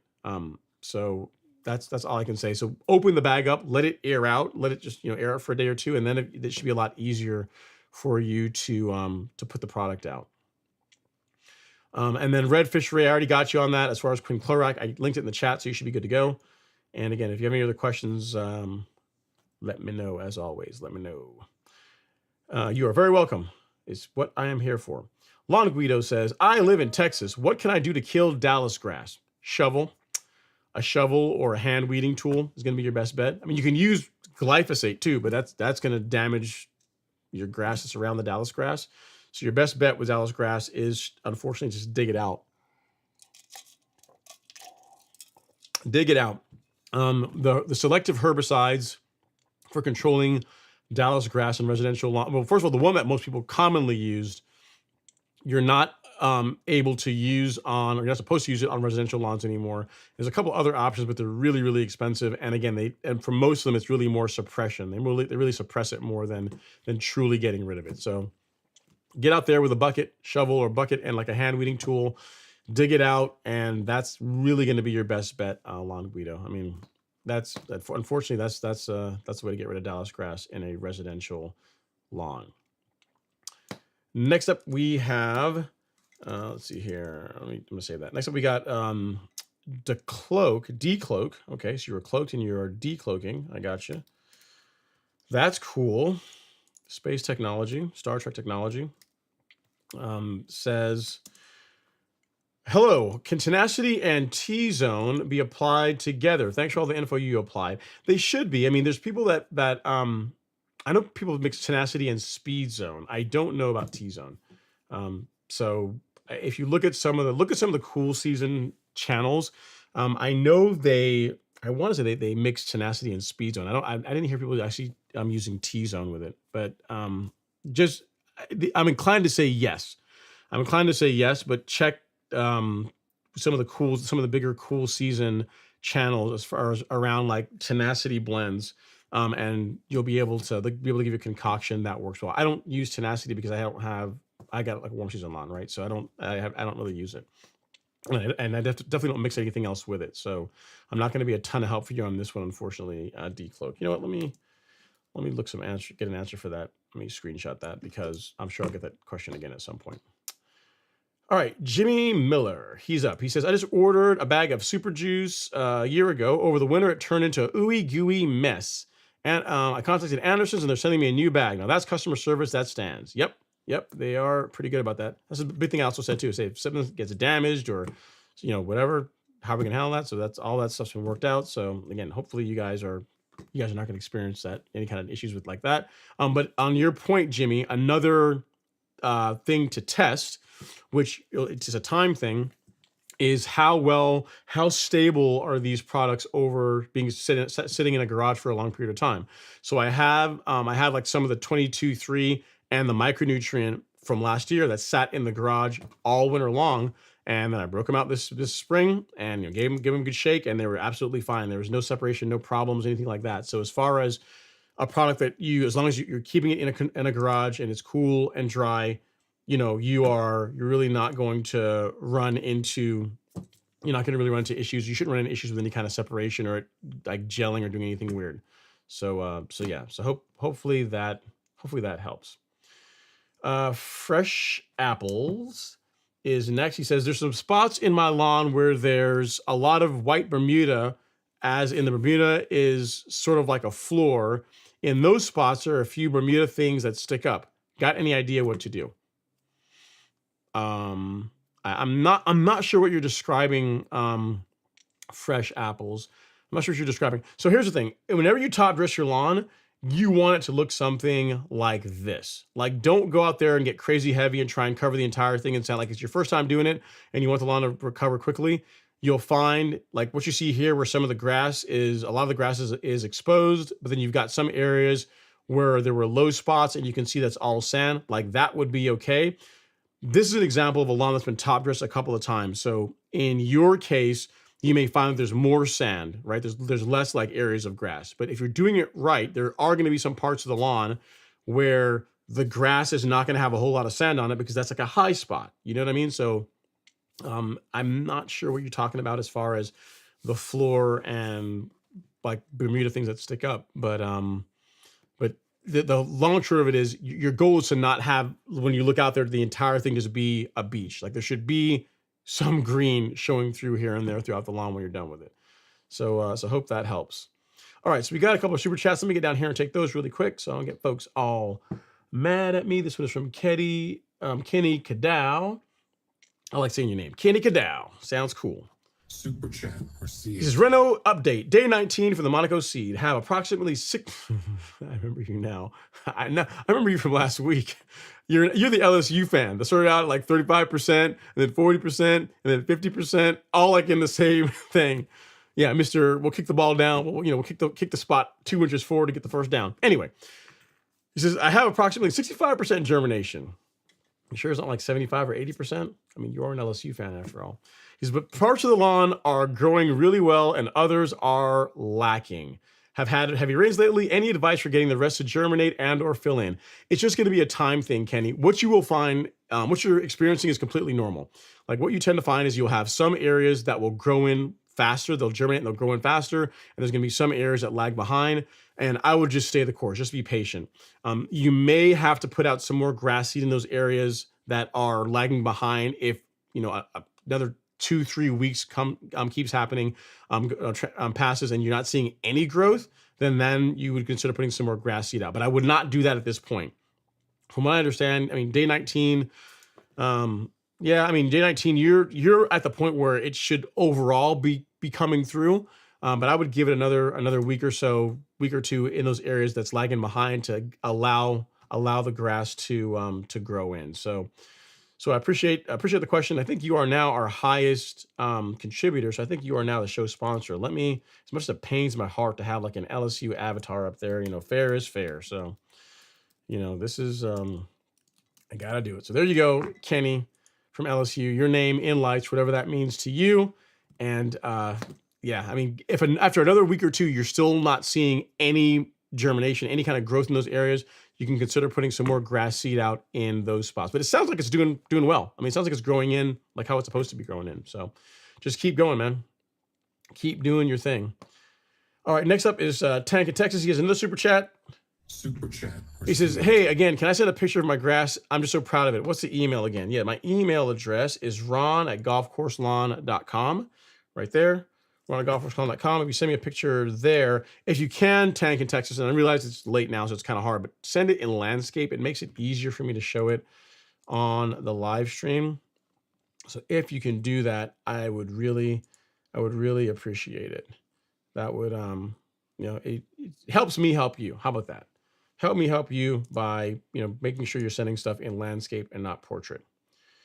All right, we got another picture here, another lawn picture. This one is from Will Risher. Oh, that looks nice. It's cool. It looks like fescue. I don't know, maybe fescue ryegrass. I'm not sure. Some kind of cool season grass. It's not Bermuda for sure. It's not Bermuda. And he's showing how his lawn looks. Looks nice, man. Great stripe action. Color looks great. Keep going, man. Keep going. Lawn looks really nice. Keep it up. Color looks solid. Keep going. All right. Our next comment comes from, I think it's Soldier again. I'm trying to find out where I left off. Sorry, guys. I apologize. It is going to be Vagrant Loaf versus Yukon. Okay, yes, you got Yukon. Yeah, so Yukon is like an improved common. It's not strictly a hybrid Bermuda. Next up, we got Brad Greer. He says, hey, Ron, neighbor has Tifway 419. An ice storm in mid-January kills sections of our lawns in North Alabama. My neighbor's small front yard is mostly dead. Should he wait a year for growth or sod? So you sent me pictures of it. I am inclined to wait. I wouldn't put, I'm just really leery about telling people to put sod out, especially when it's Tifway, because if it doesn't match, it's just not, you're going to be stuck with something that's pretty ugly looking. So he did send a picture of it. And part of your problem, I would say, Brad, for the neighbor recovering, is this thing that's right in the middle of the picture. You see the tree? Like that tree is that's I'm sure it's throwing out some shade, and that's going to make the recovery that much slower. So even ice damage aside, that's like you're not doing yourself any favors with that tree there. I would give it time, man. If you can, he sent me another picture here. Alex, if I can get that here in the live stream for you guys. If you can raise the canopy of that tree a bit, that would be ideal, because that's going to help. That's going to make it easier for light to get on that lawn and help it grow in or recover a bit faster. So right here, you see what we're working with. Like that tree is going to put out enough shade that it's gonna slow you down. It's going to really hurt how quickly that grass comes back in. So while the ice storm, I'm sure, did some of the damage. I'm discounting that, because I've had, not this year, but the year before, I had some damage, some frost damage on my front lawn. So I know it's definitely a thing. Like, that tree is not helping you. Something else I might do is, if you haven't done a soil test, like, get one done, man. Like, I'm not sure if he's fertilizing or feeding the lawn, but it looks, it looks like it could use some nutrient, man. It just looks kind of like it's just kind of hanging on for dear life. And given that we're in May, there's plenty of temperature now. If we can fix the shade issue, and if there's a nutrient problem, fix that, you'd be surprised of how much you can bring that lawn back over the course of the season. In other words, I don't think you need to wait a year. Like, if you can eliminate some of the shade from that tree, get a soil test done, and fertilize based on those soil tests, you'd be surprised how quickly that lawn can recover. So that would be my my recommendation to you, Brad. Sorry your friend's dealing with that, but again, it's still early enough in the season that you can fix it. You can make it bounce back. You can definitely improve it. All right, so we have another picture from a viewer. This one is from Soldier, and oh my goodness gracious, No, I like that. That's looking good, man. It's looking real good. All right, so let's show you guys this, because you guys can't see what I'm talking about. Nice house, and also very nice grass. I mean, the house looks nice. The grass looks really nice. I mean, the grass and the house definitely complement themselves. So it looks good, man. Very, very, very good. Nice job mowing it. Color looks great. Looks really nice. Great job. Great work. Great work. Keep it going. I'm digging it. I'm digging it. Very nice. Los is up next. He says, hey, Ron, I did a full renovation in the front yard and I'm getting a lot of weeds. How long do I have to wait until I can spray weed killer? I seeded turf type tall fescue. So really, ideally, you want to give it at least 6 months, Los. Having said that, if you've got like a few clumps of weeds here and there, if you want to spot spray just those areas, I'd be okay with that. What you want to avoid with a newly seeded lawn, or at least a cool season lawn anyway, is you want to avoid pre-emergent really for a year. I mean, 6 months is the low end of it, really more like a year. And you want to avoid broadcast sprays of herbicide for a while. I mean, 6 months is the soonest I would do that. And what you find is that really you can either pull the weeds, or if you've got a few areas where the weeds kind of like concentrated and became kind of a bit of a mess in that spot, you can spot spray those areas. And for the most part, you're not going to damage the lawn, because there's not really grass there. It's really just weeds in that one area. You know what I mean? So if you want to be selective with your spot spraying, you can do that and not hurt the surrounding grass. But again, just be sensible about it. Don't get out there and do a broadcast spray at high rates on a lawn you just seeded. Like you're asking for trouble by doing that. So hope that helps. Wait till the lawns, wait till you're mowing it, and then spot spray the areas where the weeds are so bad or so concentrated that pulling them isn't really an option. So hope that helps, and good job on your renovation. Sounds like a fun project, sir. Keep us posted as far as how it develops. All right, I don't think we have any more super chats. Nope, we don't. All right. So next up we have a RV18 in the live stream, and he says, it's a good question. I like this question. He says, can you spray fungicide, insecticide, PGR, and liquid fertilizer together? Can you? Sure, I guess you could, but would I? No. If I were going to do those 4 products, you got insecticide, so you got Pillar SC, you got Acelepryn as your insecticide, you got Primo Max, and you got the 901C for your liquid fertilizer.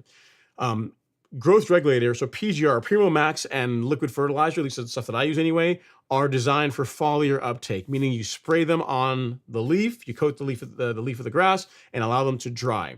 Whereas most fungicides and insecticides are designed to be watered in after application, and for that reason, they benefit from a larger droplet size. So mixing the fungicide and insecticide, so mixing, say, acelepryn and Pillar SC, that would be okay, because you could spray those both and then water them in. And then mixing Primo and, say, 901C, so growth regulator and a liquid fertilizer, that would be okay. But I would not do all of them together, because you're going to be compromising on one or the other. Like which spray nozzle do you use if you're going to mix all of those up? Because really, the PGR and liquid fertilizer, fine droplet is what you want. For fungicide, insecticide, large droplet is what you want. So that's how I would separate them. I would not do them all together.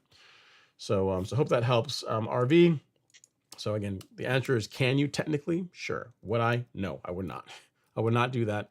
I would separate them for the reasons that hopefully make sense, right? You know what I mean? So, if you were, let's say, I've convinced you to do 2 separate applications, what order would I do them in? So what I would say is, if you decided, okay, Ron, I'm going to listen to you, I'm not going to spray them all together, but I want to get them all down here, say in a weekend or over the course of a day, how would you go about doing it? I would spray your growth regulator and liquid fertilizer first. So like Primo and 901C, I would mix those and spray those first, say in the morning. And then in the afternoon, you could come back and spray your fungicide and insecticide. You could spray those, and then the following day, run your irrigation and water it all in. Or really, even the evening, you could run your irrigation and water the fungicide and insecticide in afterwards. But I would do the fertilizer and growth regulator first, and then the sides, anything with side in it, so herbicide, fungicide, insecticide, do those later, do those afterwards, and then that would be fine. And you still accomplish what I think is your goal, which is to put them all out on the same day. But by separating them, you're gonna get the best result, right? You're gonna be using the proper spray tip for the right products, and that's gonna produce a better result overall. So hope that helps, RV. 18. And get out there and have some fun putting out, sounds like fungicide, insecticide, Primo, and liquid fert. All right, Larry Price is up next. He says, hey, Ron, any big plans for your lawn/YouTube channel this season? Big plans? I don't know, man. I'm still toying with getting the lawn top dressed, like having a service come out and top dress it for me. Here's the thing, Larry. I'm going to be making some content on the fertilizers once I actually have them or you guys actually have them and you can start getting them. Like, that's going to be a thing, obviously. But a lot of the content that I've been doing, and you guys have really been responding to, is a lot of the shorts content. So I put out content every single day. So like the live stream gets cut up and it gets posted, and then every day there's some content that's I have a big batch or a queue that's like literally every day there's some new content from me that goes out on YouTube. So if there's something particular that you want to see that I haven't already covered, let me know and I'll make some content on it. But for the most part, a lot of what you're seeing is more shorts type content. Or for example, the other day someone was asking me, hey, you have a video on like disabling the tilt sensor, like the cutoff sensor for the GX160 engine. So I was like, you know what? I've got one of those, but it's a short, so I'll make a longer, like a one that's designed for like main YouTube. And I did that and posted it, so it's out there, right? So if you have anything that you want to see, let me know, and I'm happy to do that. All right, next up is Ruben Texiera. He says, how can I join your chat? You are in it. So if you're on Facebook, you are in the chat. If you want to see what I'm posting on YouTube, you come over to YouTube. So if you go here, Ruben, this is the link. I just send it to you.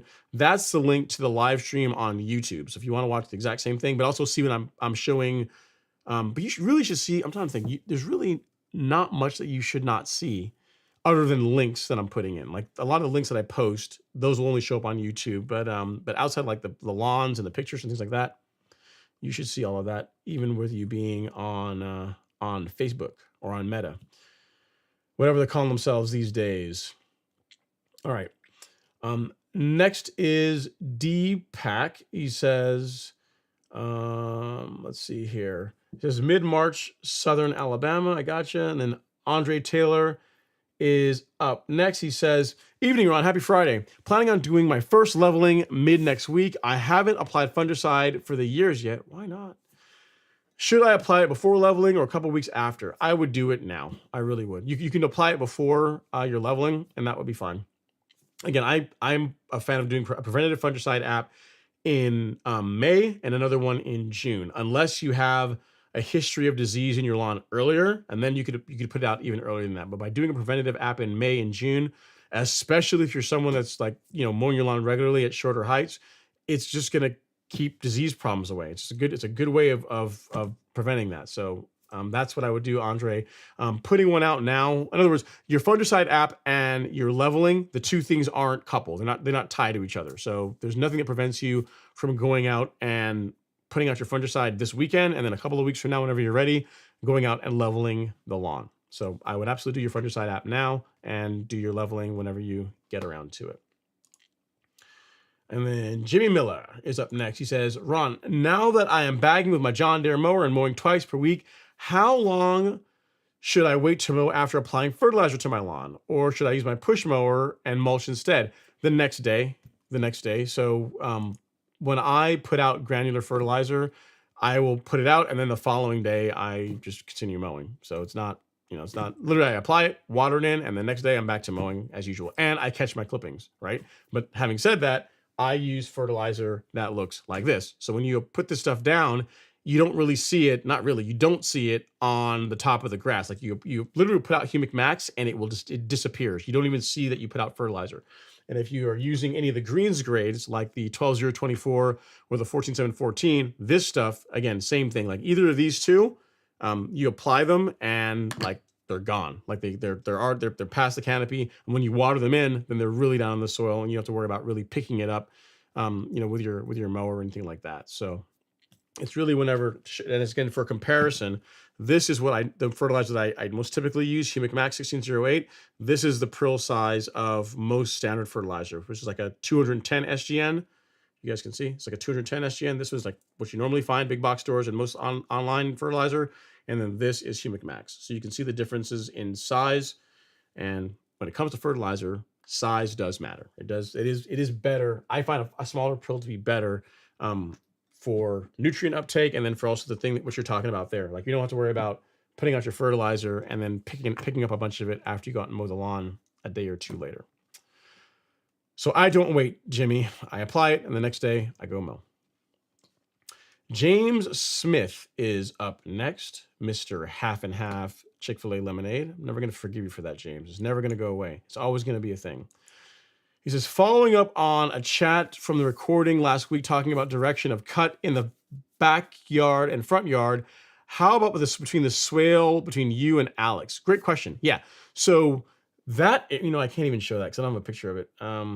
Yeah. So between the swale between Alex and myself, my side of it, I can cut that with the Greensmaster or with the Allet. But the area that's between like the small, that area that's right between Alex's fence and mine, like before it kind of dips up and goes up, like that I have to cut. The only mower that I have that will actually do that is the Revolution 26. So kudos to the Revolution. And also so I can actually show you guys. I'm not sure if I can, I think I may have one where I can show you guys what I'm talking about. All right, so can we fast forward? I'll pause it whenever we get to the area that I'm talking about so you guys can see it, because this is pointing in the wrong direction. But in a second here, you're going to be able to see James. Let me get you off here so I can hit pause at the appropriate time.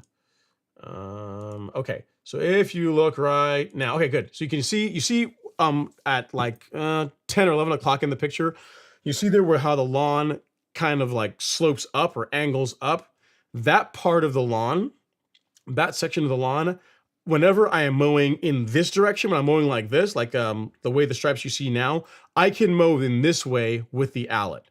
But if I'm mowing instead this way, right, which would be parallel to that like half pipe, to like that bowl section, I use the Revolution. The Revolution is the best for that because actually it's a bit lighter, or I use the Greensmaster. If I use the Allet on that section where it's curved and I'm mowing like parallel to the curve, parallel to the curve, it will, it's going to scalp like the lower part of the mower because it's how heavy it is. It's going to scalp in that section. So If you're asking me about that, about how I mow that, I'll break out the revolution for mowing that area, and also for the swale area right between Alex and me, like right where his fence is, like the revolution can fit between there, and I use it for that, along with like around the rocks or any small tight areas. Revolution, perfect for that.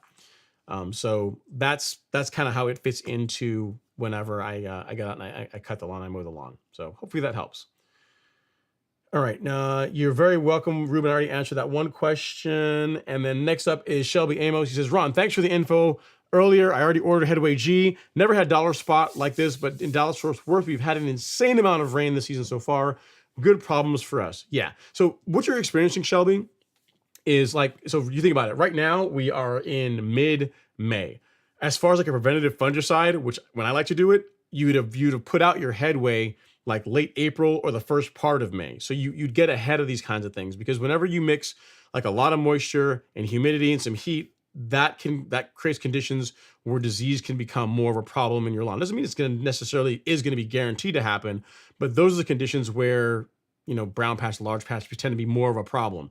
So by getting out your preventative fungicide in late April, early May, you're ahead of that, and then you just don't have the problems in the first place. So in the case of your lawn, where you've had an experience with this, what I would say is next year, definitely get ahead of it. So if you knew that mid-May I had a problem with dollar spot all throughout my lawn, get ahead of it next year. So like late April, get your first fungicide app out, and then you're just not gonna. The likelihood of you having the problem is going to be a lot less. So good stuff. Glad that we got you all squared away, and you got a plan of action going forward, right?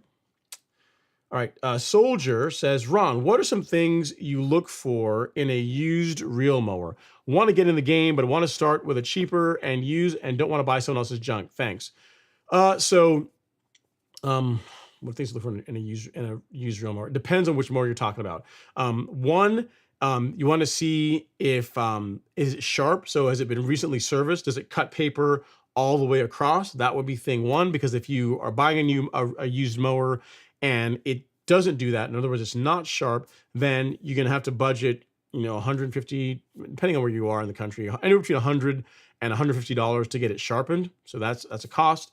Outside of that, how are the like the belts on it? Like, sure, the belt's in good shape. I'm assuming I'm talking about this as if you have like a Greensmaster, because with the Toros, with the GM, there are two side covers that hold the belts that propel the drum.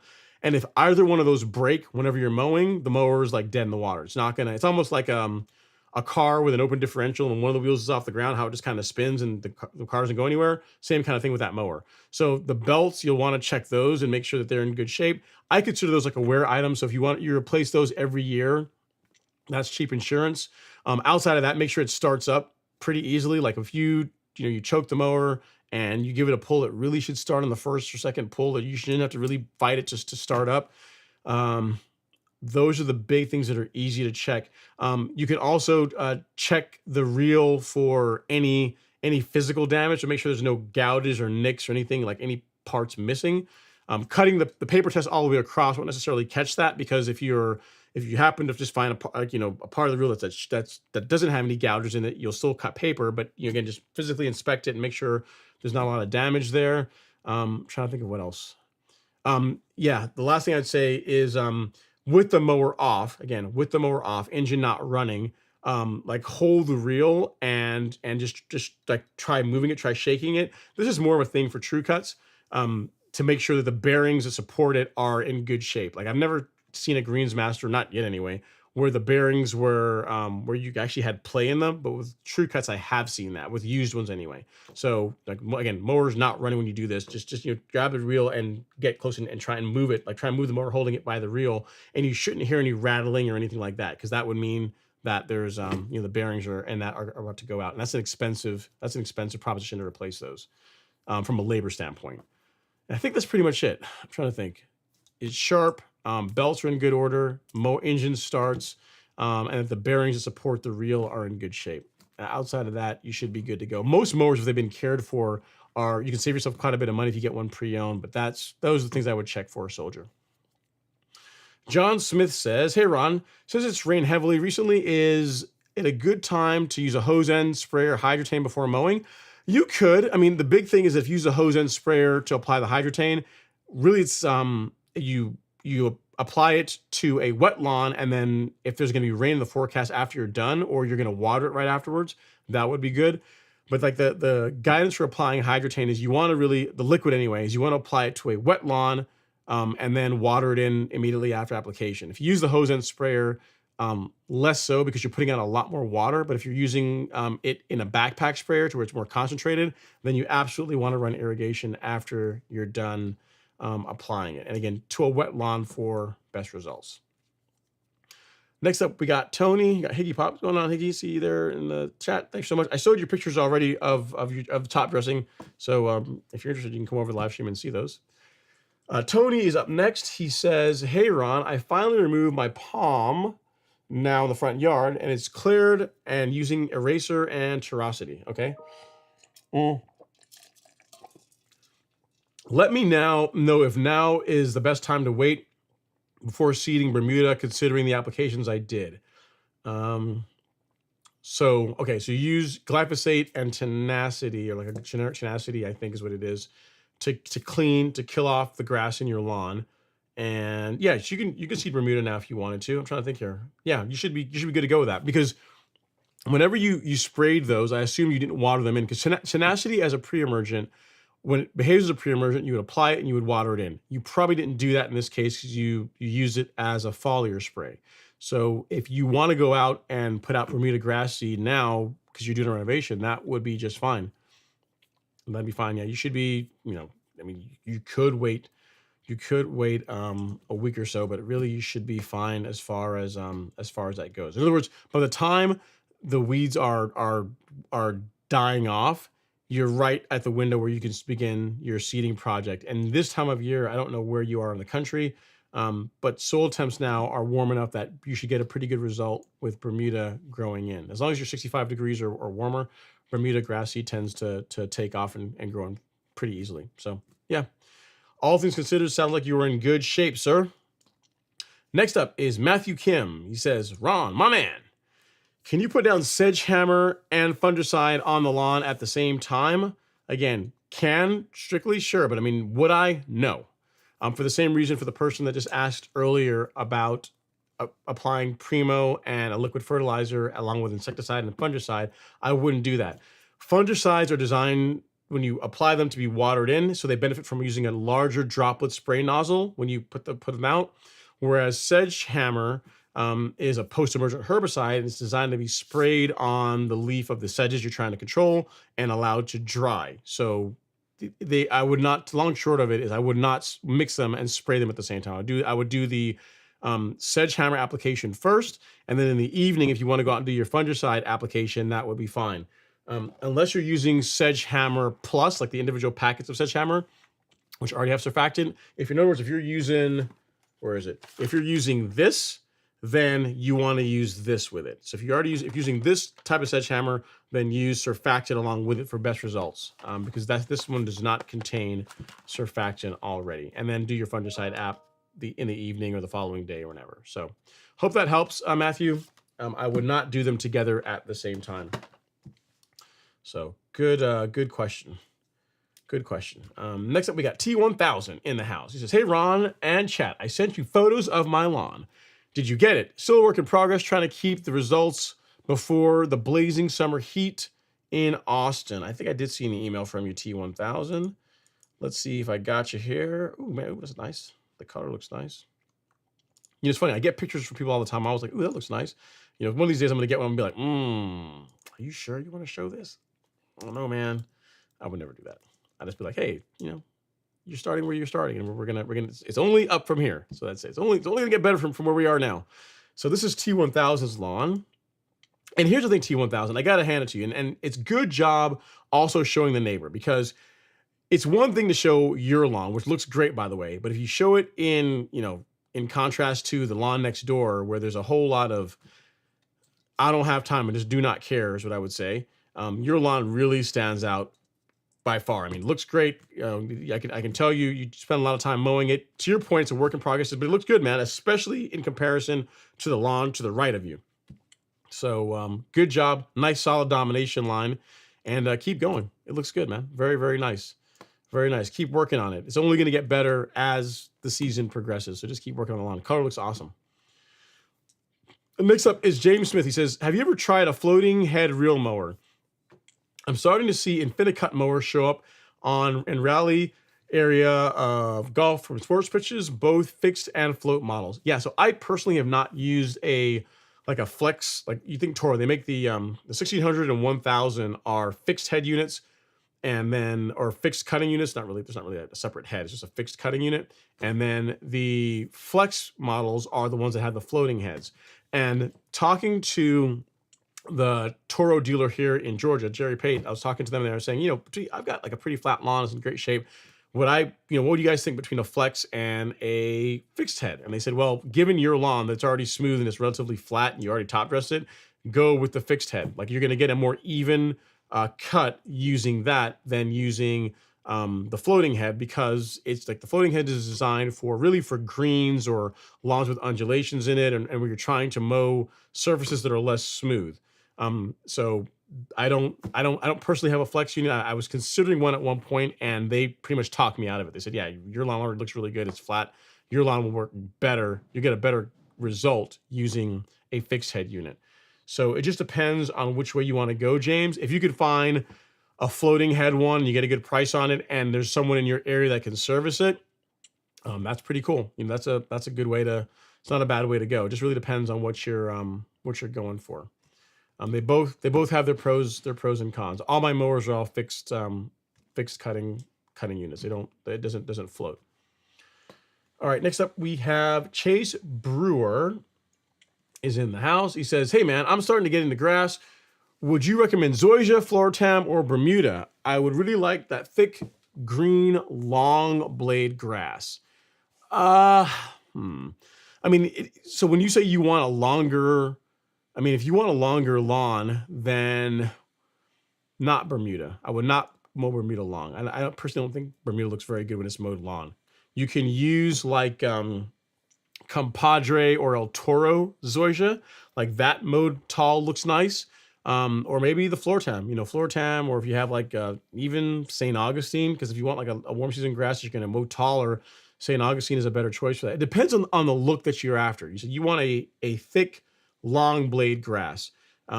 St. Augustine and El Toro or Compadre Zoysia fit that bill. Like you look at Compadre or El Toro compared to like Xeon or Empire, it's a thicker blade.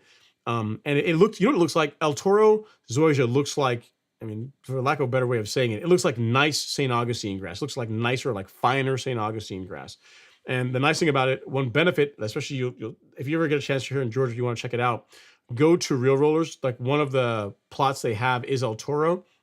And one benefit of it is that it stays green, like much lower down, like almost down to the base. Whereas if you take like an Empire Zoysia or Xeon Zoysia or like any or most Bermudas, if you cut them, say you let them get tall and then you cut them short, you're gonna have some brown areas in your lawn. It's not gonna look that nice. Whereas Compadre or El Toro, you can cut it shorter. Like honestly, you can neglect it, but you can allow the lawn to get taller and then still cut it, take a little bit more off, and it still will look green throughout, which is a kind of a cool feature of that particular type of Zoysia compared to like Xeon or Empire. So based on what you're after, then I'd say like a Toro Compadre Zoysia or St. Augustine are probably going to be a better fit for a longer, thicker grass blade in a warm season grass. So hope that helps, Chase. I don't know, man. Before you do that, though, have you seen Bermuda can look like when it's cut short? I wouldn't sell Bermuda short, man. I know that some of you guys like this tall, fluffy grass thing, but I was telling you there's something for that nice tight turf. Looks kind of cool. All right, Rich70 is up next. He says, hello, good peoples. Sorry I'm late. Cheers. Well, we're glad that you finally showed up, Rich. We're about to send out a search party, so we're glad you took some time to come in and at least let us know that you were here.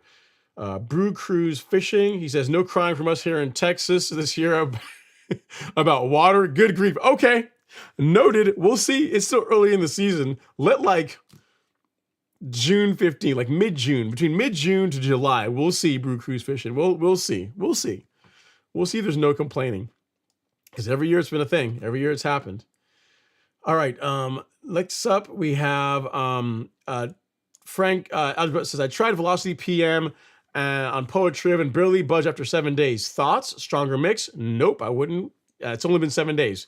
You really want to give it. You want to give it like 2 to 3 weeks. So 14 to 21 days is what you want to do, Frank. And then after that 2 to 3 week period, you would do another application.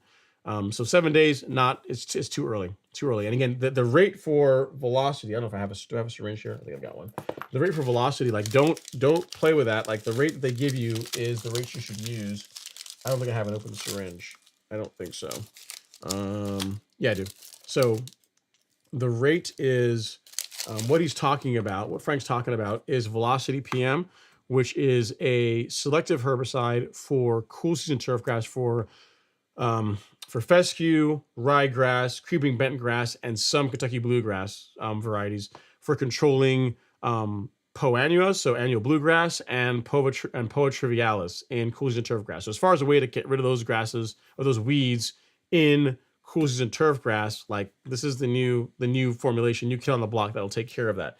As far as the application rate, they include a syringe because it's not a whole lot of the stuff. So if you're treating 1,000 square feet, so I can actually show you here. So if you see on this syringe, you've got it. Oh, let me close this, make it easier to see. Maybe you guys can make it out that way. So you see I've got a 5 milliliter syringe. If I can get it to focus. There we go. Yeah, 1, 2, 3, 4, 5. So it's a 5 milliliter syringe.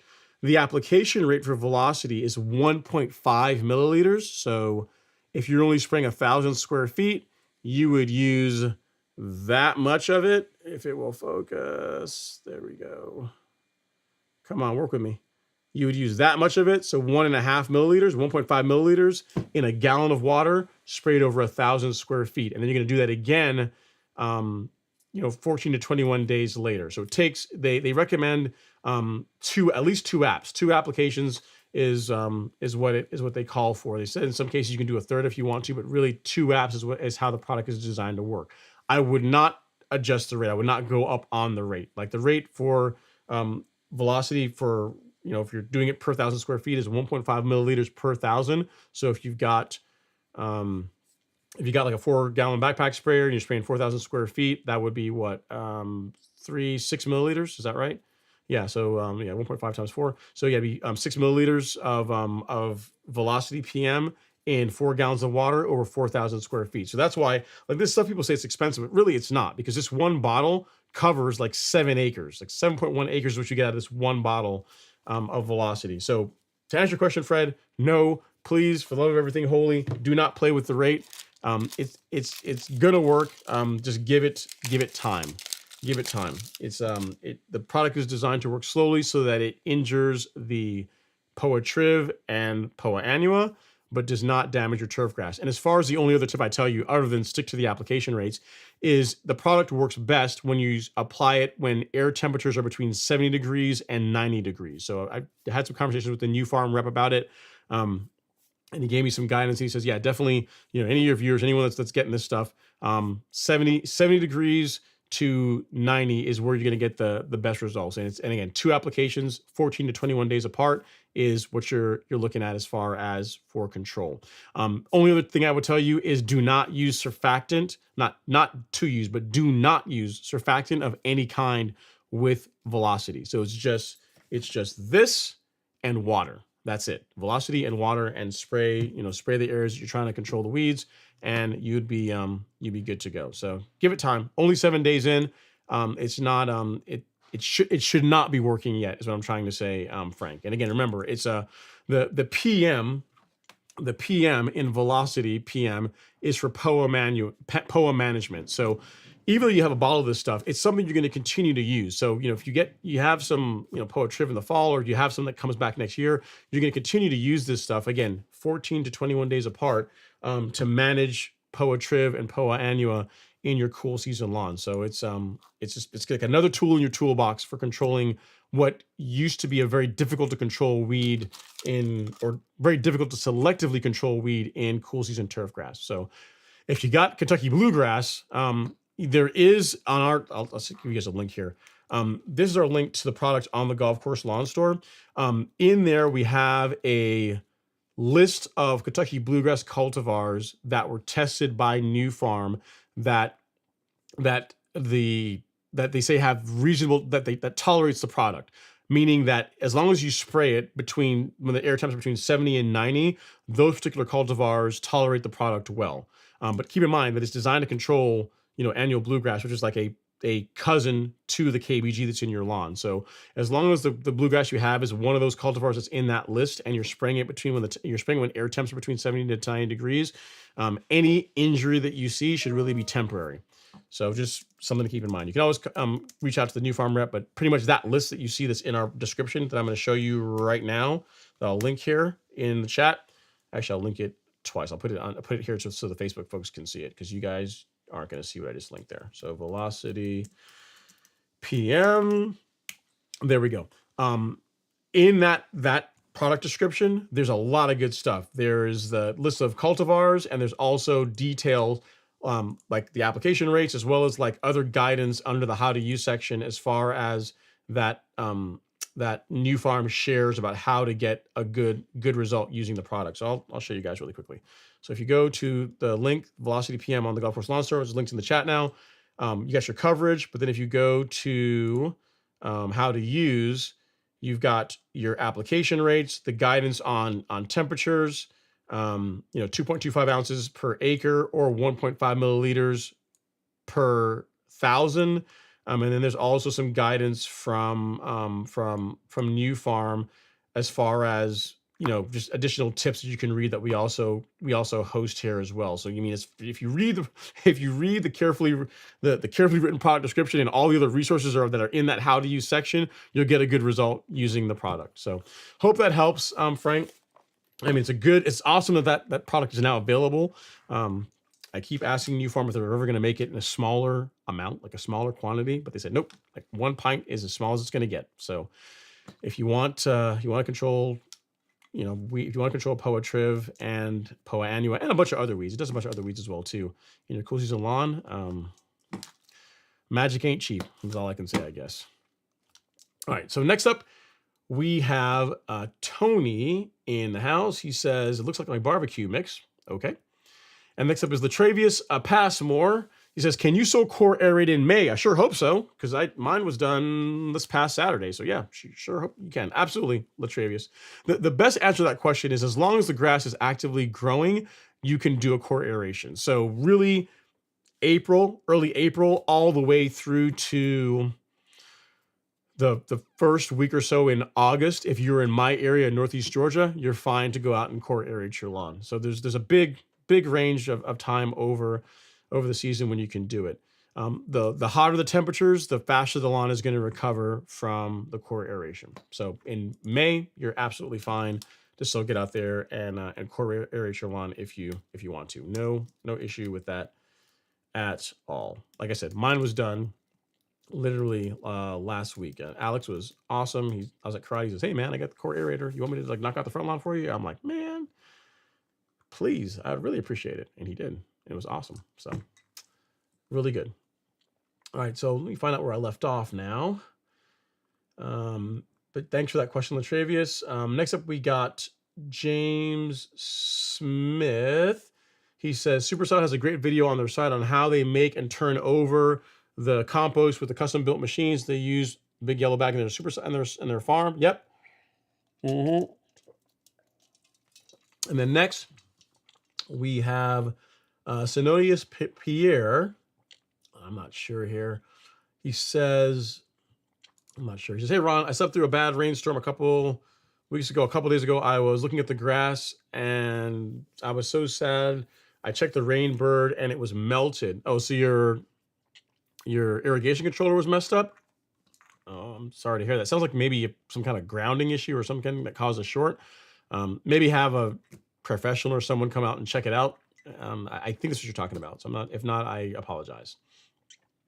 All right, Rob is up next. He says, my Bermuda has been great this year. I cut it at 1.5 inches.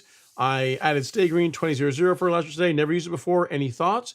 I never use that fertilizer, so I can't say for sure how well it works. As long as you stick within the application rates that are on the label, you should get a good result with it. So I'd say you applied it, and within a week or so, you're gonna know. You're gonna know for yourself what kind of results it produces. Not one that I've ever used, so I can't speak from direct experience. Let's see here. Matt, I'm not sure what you're asking. You're saying you put this on the lawn. I'm not sure what you're asking. Next up, we have Nintendo. That's pretty good. Nintendad. He says, I use MSM turf to smoke the Bahia in my Bermuda lawn. Now I have big dead patches. Should I let the Bermuda take over on its own or pull out the dead Bahia? So you could do a couple of things. You could do both. You could get the dead Bahia out. You could rake that out and then take plugs of the part from the areas of the lawn that are doing well and transfer those to the bare spots where the Bahia used to be. And then that's the best of both worlds. You're going to accelerate those bare areas filling in. So that's how I would go about it, Nintendad. And that's gonna get you to move you from like bare spots to grass in the fastest amount of time. Good, great question. And cool avatar, Nintendad. I like it. So you're a Nintendo person, huh? All right. Next up is going back to that. Kids these days don't realize how good they have when it comes to video games. I was looking at like the new, like the PlayStation controllers, the new whatever the controllers. They got more buttons on them than you know what to do with, right? With Nintendo, the old school Nintendo, man, the NES was like training wheels. You have like you had your joystick, and you had two buttons, make it work. And we managed to play like Zelda and a bunch of other games using just those two button controller. People got all this stuff and they always complain. Got it too easy. I'm sure you appreciate me. You know where I'm coming from. All right, next up is Two Trilla. He says, I don't even like tea, but the way you sold your mix, I might try it. Also, there is food chain called McAllister Deli with lemonade that even rivals Chick-fil-A. Okay, now you're getting sacrilegious, Two Trilla. You got to watch it now. I mean, you're talking about, rivaling Chick-fil-A lemonade. I don't know about all that. And in this case, there is no tea in this. So this mix today that I'm using, it's water, Chick-fil-A lemonade, and then like a puree of ginger and watermelon. So you take like watermelon and like literally like chunks of watermelon and blend it, put some ginger in there and a bit of lime, which you technically don't have to do because it's already lemon juice, but if you were drinking it by itself, you're gonna have some lime in there. And like about this much of it is that puree, and it hits good, man. It's tasty.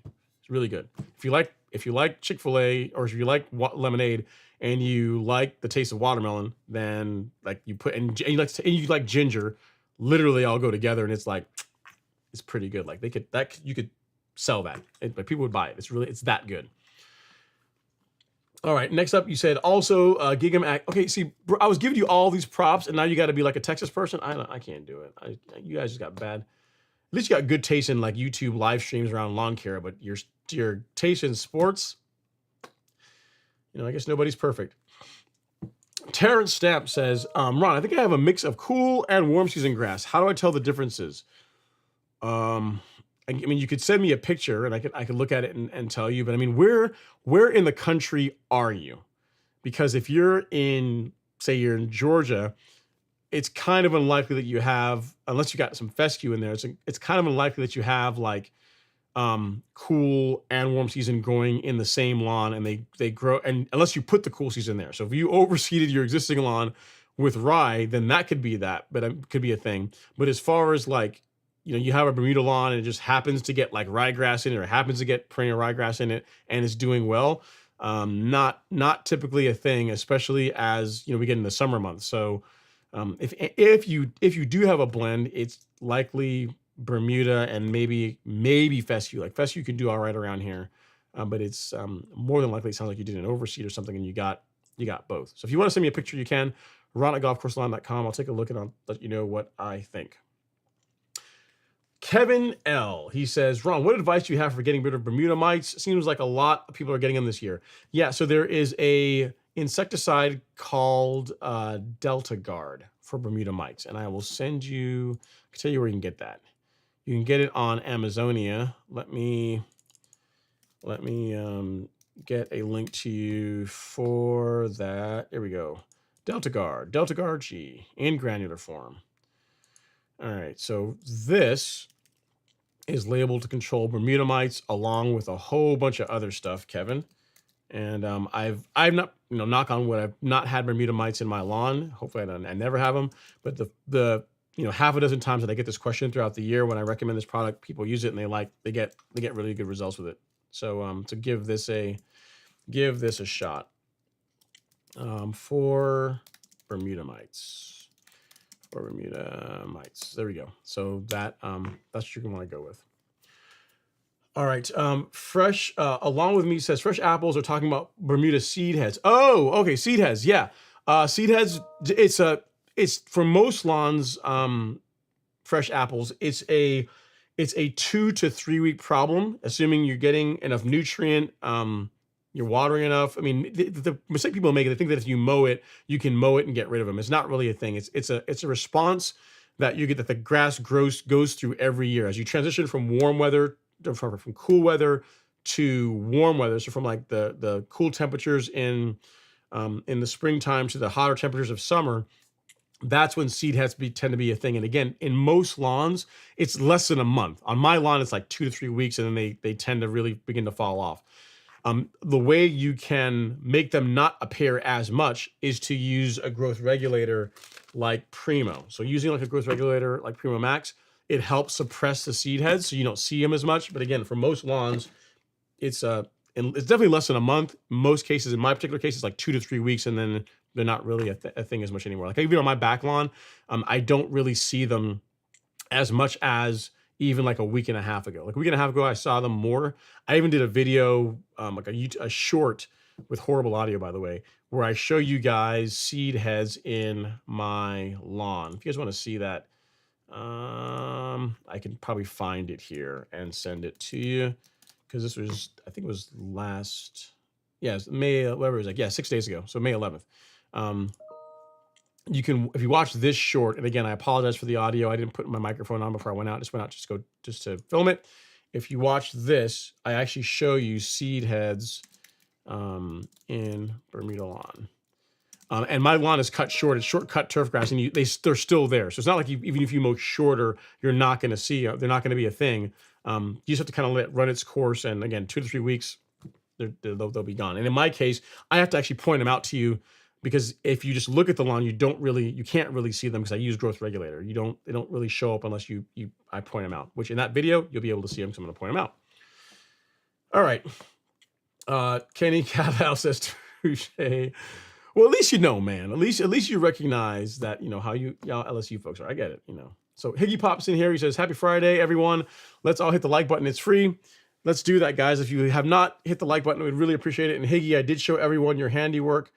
I saw you out there I showed them you putting your daughter to work in the lawn where, your core aerated. You got the superside leveling mix. And then you put your daughter out there. She's putting the work in. She's still smiling too. So you must have promised her something after the leveling, because most people, after done leveling a lawn, they're not typically smiling. They're like, oh man, glad that's over. So, but having said that, looking at what you did there, it didn't look like you had too much work. You didn't have to go too heavy. So there's also that. But nice job on the leveling work. Thanks for sending the pictures. Really do appreciate it. Next is Dan V. Dan V. He says, Mr. Ron, my lawn is uneven, that when I mow using an electric one, I have circles, maybe from the blade, on different parts of the lawn. Is it a lawnmower issue or a topsoil issue? It's a combination of an uneven lawn, Dan, and your mower being set too low. So if you think about the way your rotary electric mower works, say this is your mower, you have 4 wheels, right? So the wheels are on each of the corners. If whenever you're mowing, say the front wheel goes over a lower spot in the lawn, it tilts the entire disc, the entire blade in that direction, which causes it to cut lower and scalp and leave these circular, like semicircle marks in the lawn. So your options are one of two things. You can either raise the height of cut up, so you mow higher, or you can do a lawn leveling project where you use some sand and compost, compost blend, to help even out those low spots to where you're able to mow at lower heights without the mower like dipping and scalping the turf. So that's going to be your best bet as far as preventing that problem going forward. It's not really a, I mean, is it a topsoil? It's not really a topsoil issue. Like I said, it's like it's a, your lawn's bumpy. And you're to your point, and then you're mowing too low. So low mowing heights coupled with a bumpy lawn equals scalping, especially if you are using a rotary mower. If you're using a real mower, typically on the same lawn, assuming your real mower has like especially something like the Revolution or a Greensmaster or an Allet, a mower that has a rear drum and a front roller. On the same lawn, you're going to be able to mow. You're going to be able to mow shorter heights without scalping with a real mower than you are with a rotary mower, because the weight of the mower is distributed over a larger area. So if you think about the same thing again as an example, say this is our mower again. And again, I should get like a little mock-up of a mower made up so I can have a better prop. But with a mower with a rear drum, like the weight is, let's say this is the front of the mower. The entire front of the mower is running over the lawn whenever you're mowing, right? So let's say you're mowing along and living your best life and laying the stripes and just being awesome, right? And there's a part of your lawn, like say right here, that's low, it's kind of a dip. As the mower runs over that, because most of the mower, like the rest of it, is being supported by all this area over here that isn't running over the low spot, the mower might dip a little bit, but not nearly as much as like a rotary where it's going to dip in and like gouge and scalp the lawn. So with a real mower, assuming you have a rear drum and you have a front roller, you're able to get the heights a little bit shorter with less chance of injuring the turf. So that's another feather in the hat for real mowers. So that's long and short of it is raise the height of your mower up if you don't want that to be a thing. So hopefully that helps, sir. Sorry you're dealing with that, but you're not doing anything wrong other than we got to bump that height up. All right, next up is Tony. He says that lawn is hopeless. I disagree. Lawn is not hopeless, man. No lawn is hopeless. No lawn is hopeless. You're talking about, oh, not that one, not that one, that one. No, it's not hopeless. It can be fixed. I mean, the big thing is we got to get more sunlight on it. Get a good nutrient program, like, get a soil test done, feed the lawn, start mowing it regularly, and it'll bounce, it'll get better. But we got to get rid of that shade. Get rid of the shade, and the lawn can look really nice. It is not hopeless. It is not hopeless. He says, Ron, my lawn is full of weeds. DEA came wondering, should I call me a lawyer? Oh, that's good. That's good. Oh, you can clean up the weeds in the lawn, man. It can get better. It can get better. All right, so we got a super chat. Let me get down here and grab that really quick. This one, we got a couple here. This one is from Rocky Road Warrior. Super chat received. He's Ron, I just emailed you from my Gmail. Any help would be useful. I'm trying to figure out if my sod is dead and never took root after 1 year. Laid 423. Well, I mean, if it's been 423, it's been a year. That's, I mean, I don't know, dead, but it's it should be rooted in by now.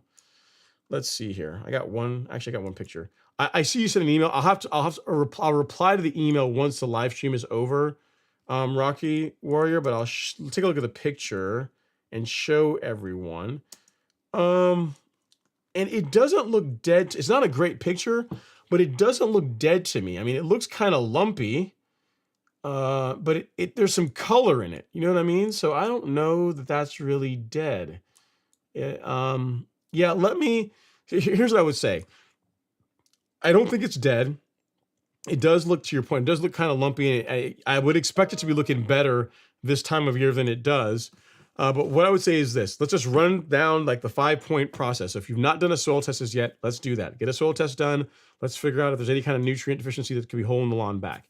Once you're done with that, let's begin feeding the lawn based on the soil test results, because you didn't say if you've been fertilizing it or anything as yet. So if you've not been feeding the lawn yet, let's do that.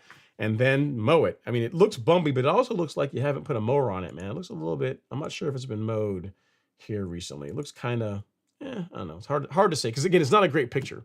But I'd say let's soil test, begin feeding it, and then if you're not mowing it, start mowing it regularly, and that really should help it to begin to take off.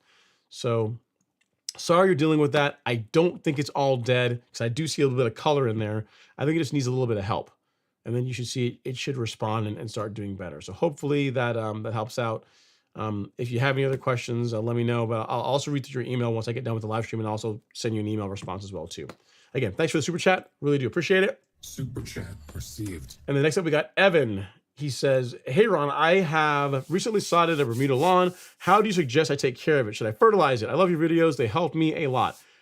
Yes. So whenever you start mowing it, Evan, then I would begin feeding it. So when the sod is rooted in enough to where you're putting a mower on it, then I would start fertilizing and feeding the lawn. So assuming you fertilized it when it was resodded, right? So you gave it some food when the sod was installed. Once you start mowing it, which again for Bermuda lawn shouldn't be too long, within a month or so you should be out there mowing it. Then you can just pick up and begin feeding it and enjoying life. So yes, you should fertilize the lawn once it's rooted in and you're mowing it. Absolutely. Bermuda likes nutrient. It likes nitrogen. It does well with nitrogen. All right. So now the hard part, finding out where I left off. And again, thank you for the super chat. I do appreciate it. All right. Next up is SB Way. He says, Ron, any suggestions on turning the Revolution 26? It seems to be digging in and stressing a few areas. Yeah. Okay. So the whip turn. So there is when you're using a real mower, one with a rear drum, especially one like the Revolution or anyone with which they pretty much all have, where it's just like a split drum where there's like a differential in it. Whenever you are turning it, you let the mower do the work. So what you don't want to do is get to the end of a pass and, for the lack of a better term, like hold the mower back while trying to go forward and then kind of force it around.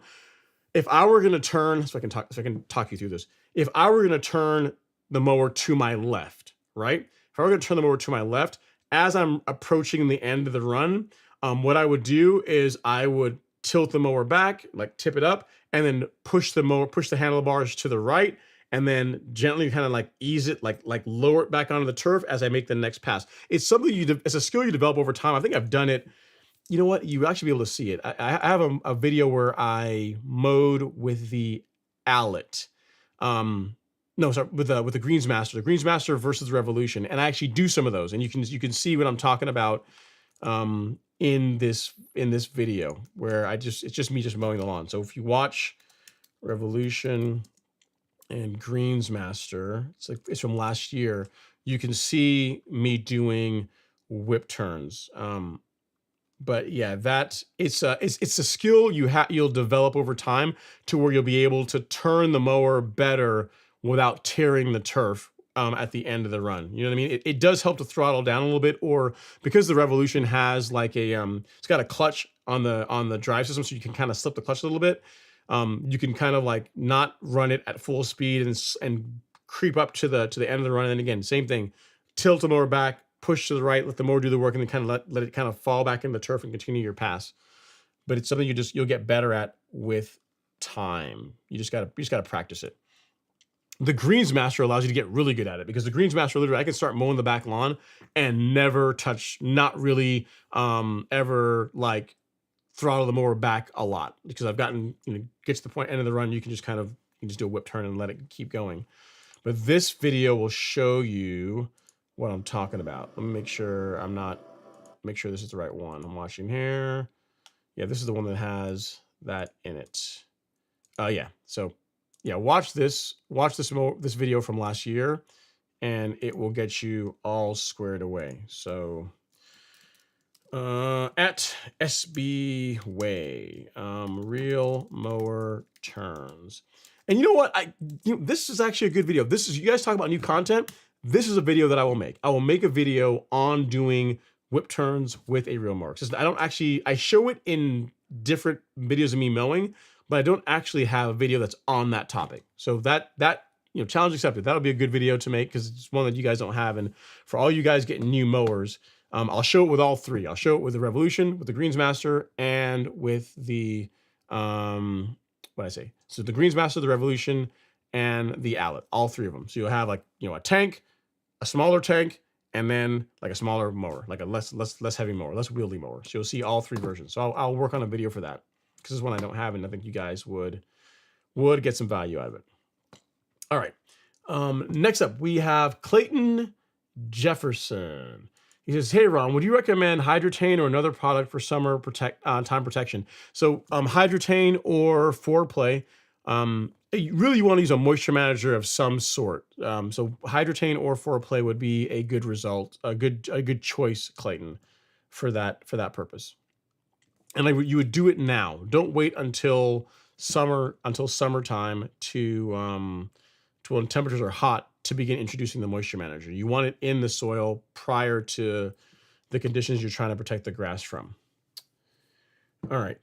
Next up, we have Andre Grant. He says, "Hey Ron, received the Soil 3 leveling mix and worked on some deeper root spots today. Fertilized and watered in. How long should I wait to mow?" Wait until the grass has grown through.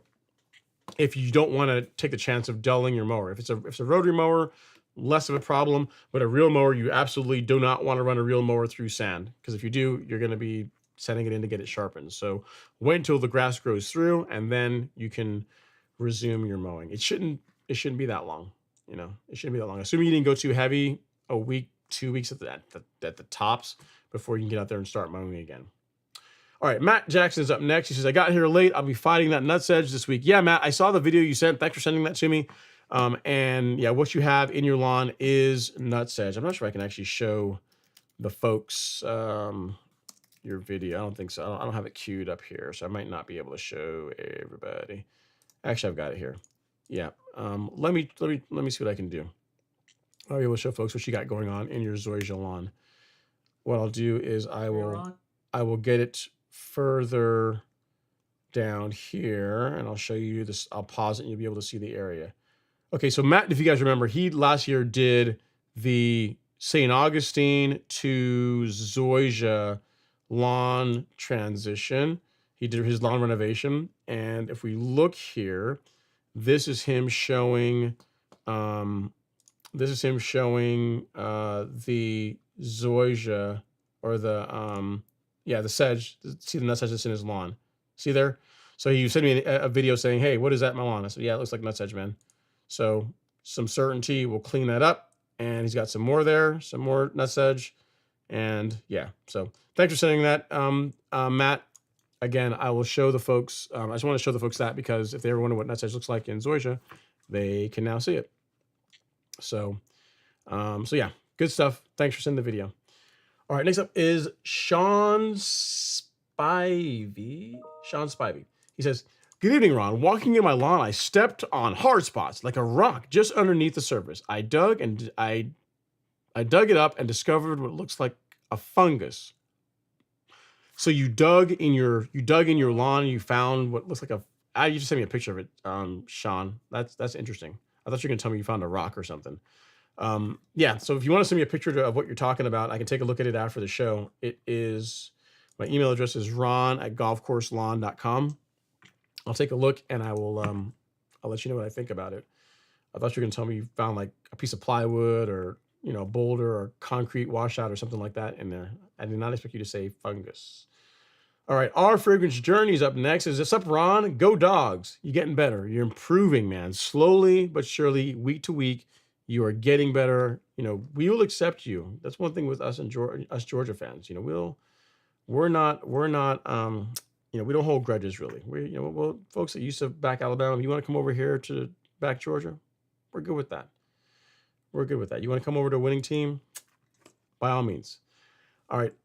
Next up, he says, Sean says, "Is this a future problem or isolated?" Without seeing a picture of what you're talking about, it's hard to say for sure. So email me a picture of it. I'll take a look, and I'll let you know what I think, Sean. All right, and then Rocky Road Warrior here. I took care of you, so I just got the super chat. We got that taken care of. And then LTX Shep says, "How do you spray the pest control product? I've seen folks use a fogger, but also seen mosquitoes coming up from the flower bed, so I'm assuming a foliar sprayer. Thanks." Yeah, so a couple of options. That's a great question, LTX. So you can apply the Miramichi Green Pest Control. You can use it using a backpack sprayer, or you can use a fogger. Either one will work. So what he's talking about is this product here. It's a non-toxic pest control product. Does like mosquitoes, gnats, flies, roaches, chinch bugs. But if you look here through the product description, there's a video one of me actually using it, but you see me using a fogger here. So if you have shrubs and you want to kind of get in there, a fogger is a great choice. The nice thing with a fogger is that it goes a lot further. Like a gallon of the stuff goes a lot further when you use a fogger versus using a backpack sprayer. But a sprayer will work just fine too. But you can use it in shrubs. You can use it on your lawn. You can spray on the exterior, like, between the gutters where like spiders and this kind of stuff like to congregate. You can spray it on directly on plants. If you're using a liquid, if you use a backpack sprayer, use a fine droplet. And then if you have like bugs in your lawn, you want to do that, you can also spray your lawn with it as well. So it's all in there. And I believe there's also a video in the product description showing how I like to mix it and how to get a good result. So hopefully that helps LTX Shep. It's all there in the product description. And to make it easier for you, I'll link it here in the chat for you one more again, so you can be able to go there and read through the how to use section and check out the video, because that's a really good resource for that. But you can use either one, backpack sprayer or fogger. Either one works. Use what you got. Go with work with what you got. All right. Hinks Golf Pro says, Mr. Ron, no love on the putting green pics I sent you a while back. Oh man, you know what? I did, what email address did you send those? Did you send those to? Because I know the pictures you're talking about, and they were incredible. But if you're still here, let me know what email address you sent them from, or if you can, email them again, because they were pretty awesome. No, man, I'm not cutting you deep. It's just from week to week, man. There's so much stuff that happens that was not intentional. I think I know which pictures you're talking about, and they were pretty incredible. You were the person that was near Lebanon, right? It was just outside of Lebanon, Pennsylvania, where Lebanon turf fertilizer is made. If you can, send me the pictures again. I mean, I know it's kind of a pain, sorry, but if you can do that, I'd really appreciate it, and I'll show everyone what I'm talking about, because it does look, the green really is incredible. Really is incredible. A ton of work, you can tell, went into that. Let me see if I can find you really quickly, because it was a few weeks ago. But again, if you're still here, email them again, and I'll show everybody the pictures. If you guys will bear with me for a sec, I'm gonna see if I can find them. It is worth the wait. It is worth the wait, because the pictures, the green was incredible. But I don't. Yeah, you're gonna have to. You have to email again, man, because it was a few weeks ago, from what I recall. It wasn't. Yeah, it wasn't like last week or the week before. It was a couple of weeks ago. So my apologies. It was not on purpose. If you can, again, email me. Email me what you have. Email me the pictures again, like tonight. I'll be on for a little bit longer, and I will show everyone your the lawn, because it is pretty awesome. Or the green that you have set up there is pretty awesome. Let's see here. Next up we have Butcher. He says, be careful with that stuff. It'll smoke along quickly. I'm not sure what you're talking about, Butcher, but okay. And then KT Patriot says, I think I have leaf spot melting out fungus going on right now. Since it's a foliar disease, should I spray fungicide, not water it in, or water in regardless if it's a foliar disease? Look at the label for pillar. I don't believe it says to water it in, but check the label for pillar or headway and see if there's any special guidance. Well, not for headway, because headway is definitely going to say water it in. But for pillar, check it and check the label and see what it says. I'm pretty sure even for those you're going to water them in. But I don't know off the top of my head. KT Patriots. Next up we have Sebusio Mabuza. He says, do we always apply preventive fungicide as part of our annual treatment on the lawn? And do we do this in the spring? I'm also in Georgia, Jackson County, and I have Bermuda. I do. So this is especially important if you're real mowing your lawn. So if you're someone where you're mowing your lawn once every couple of weeks and you're rotary mowing it, it's not as important or not as critical. But if you're real mowing, which means you're out there several times per week mowing it, a preventative fungicide in the late April, early May timeframe, and again in June, does a lot for keeping disease out of your lawn. So yes, I absolutely would. Like I didn't used to in the past, and ever since I started doing that, the disease problems that I used to have in April and May went away.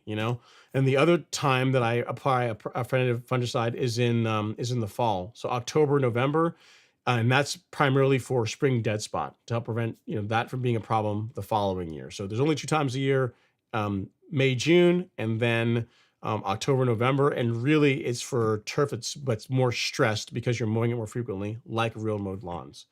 So it really depends on you, Cebusiso, depending on what you're doing with your lawn. So hope that helps. And if you need anything else, definitely let me know. I got to change this back to received. So that way, if he emails me, I will get it. So I was searching by attachments.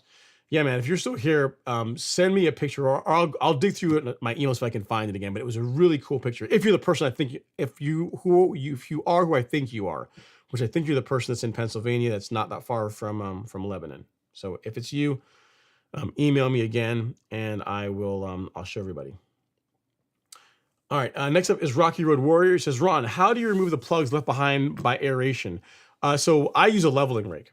This past time when the front lawn was aerated, when Alex did it for me, for the first time ever, I actually got the plugs up off the lawn, and I use my leveling rake to do it. So just take them and just push them all to one side, and then just get a bucket and pick them up and drop them in the bucket, and away you go. So yeah, I use a leveling rake. If you don't have a leveling rake, once they dry out, you can use if you have a blower, it's a high enough power blower anyway, you can use a blower to kind of to push them all to one side and then pick them up. But a leveling rake works great for me. All right. Michael Kuhn says, if you have a lawn with 100% weeds and no grass, should you be able to get an A+ lawn in just one season or year if you do everything correct when establishing a new lawn by grass seed? You'd be able to make a pretty big improvement. Sod, yeah. Sod, I would say yes. Grass seed, it depends on how well it grows in. It really does. So if you say you had a lawn that's all covered in weeds and you started in like March, right? So you got rid of the weeds in March and then you put out sod and you did your prep work, you put the sod out, by May timeframe, you're looking at top dressing it and just you're doing all the things, right? So you're mowing it, you're feeding it, you're mowing it, you're feeding it. By the end of the season, it's gonna look really, really good compared to what you started out with. But sod is a better way to guarantee that with seed, because you look at like Mr. LSU. He is at I think it's at day 19, so almost a month, and it's not really all grown in as yet. So with grass seed, it's kind of a crapshoot as far as how long it takes for you to get a lawn that's 100% grass. Whereas with sod, you literally will go from, you get rid of all the weeds, and then you'll go from like no grass to grass like in a day. And then from there, it's just the care, water it, feed it, mow it. And then once it's established, top dress it and, go on. And from there, it'll, in other words, you could go from 0 to hero in a lawn faster with the sod approach than you can with seed. But even with seed, starting with a lawn that's 100% weeds and then, establishing it, it will still look really good by the end of the season. I just think that sod is going to be a bit further ahead than a seeded lawn will be. If you're talking about like something like Bermuda, which takes longer to grow in, like a cool season lawn, like fescue, probably not a whole lot in it, but Bermuda can take a while to fully grow in. So for that reason, sod would be a better choice. Let's see here. Sabuso says, do you apply fungicide as part of your usual lawn treatments? I also have Bermuda in Georgia. Yeah, so there's specific times when I use fungicides. I'll show you guys here. So I have a month-by-month calendar on the golf course lawn store. So if you go to the store, you go to resources and then lawn care schedule, and then you choose option 5 here, which will take you down to the month-by-month breakdown. What you'll find is in the month of May, you do your first fungicide app, and in the month of June, you do your second fungicide app. And those are the only times you're going to do it during the main part of the growing season. It's not really until October where you'll do your first fall fungicide app, and then November, your second fungicide app. In which, outside of that, you're just feeding the lawn and mowing the lawn. It's like feed it, mow it. And so May, June, so this time of year, and then again next month is when I like to do preventative fungicide work. So if you don't have this, I will send you a link to where you can find it here on the store. So you'll be able to go directly to it. So at Cibusio there, then this is the month-by-month program, month-by-month breakdown. So if you follow that, like that is what I do on my lawn. All right, next up is the everyday life. It says, hey, I have a slope in my lawn. I'm trying to level some areas with topsoil, but every time it rains hard, everything gets pushed away. Bermuda, North Carolina, any advice? Some areas are 3 to 4 inches deep. Thanks. Yeah, so what I would recommend is thing one, don't try and fix a 3 or 4 inch rut all at one time, especially if the area has any kind of a slope to it, because what you're going to find is what you're experiencing is whenever you get heavy rain, it's just all going to wash out and make a big mess. So what I would say is core aerate.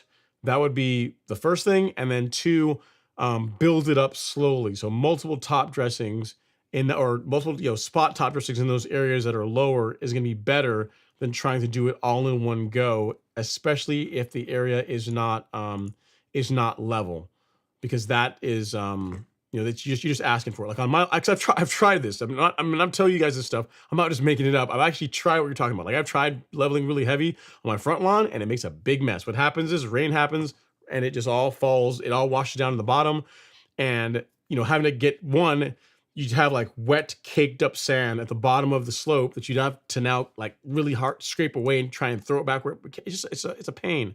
So like take it from someone that has lived the pain I'm trying to keep you away from, and just go light. Just if it's a slope, like do multiple top dressings light than trying to do it all in one go. Oh yeah, he did. Yeah, Nathan. He sent me the pictures. So guys, listen now. You guys tell me a lot saying, hey, you know what, Ron, you should definitely get a green in your lawn. You should do a green in your back lawn. It would be incredible. I'm like, no. I mean, even I know my limitations. Who's it? Isn't it Clint Eastwood said that? A man's got to know his limitations. And I know my limitations. And I would want my green to look like this, like the one I'm about to show you here. And I don't have the, I wouldn't put the amount of time in. And plus I have to get like another mower to be able to pull this off. But yes, let me, so I'm going to explain to you guys, which looks, this is incredible. This is probably one of the nicest home golf greens that I've ever seen. So thank you for sending me the picture. I apologize for not getting it out here earlier, but check this out. And I'm not overselling this. This is pretty incredible. I mean, look at that. Let me get him off, get the chat off of here. I mean, look at that. I don't care who you are. That is fire. I mean, that is like, there's many a golf superintendent that would love to have a green that looks like that. I mean, look at his collars. They look nice. And just the green looks absolutely gorgeous. And he says that he did a triple cut tonight. He started with establishing the collar. We'll do another update soon, planning on opening the green up for friends and family over Memorial Day. And he also has a side project where he's seeding 10,000 square feet with perennial rye. You can see some of the brown in the background where the old turf type fall fescue is. Yeah, we can see some of the brown off on the left side and also on the right side. But yeah, looks incredible. So if I were going to have a green in my back lawn, I want it to look like that. And that's like another level of work that I just can't commit to. I'd have to buy another mower for one, and just the amount of time it would take, man, it would be insane. But it does look good. Man, it looks good.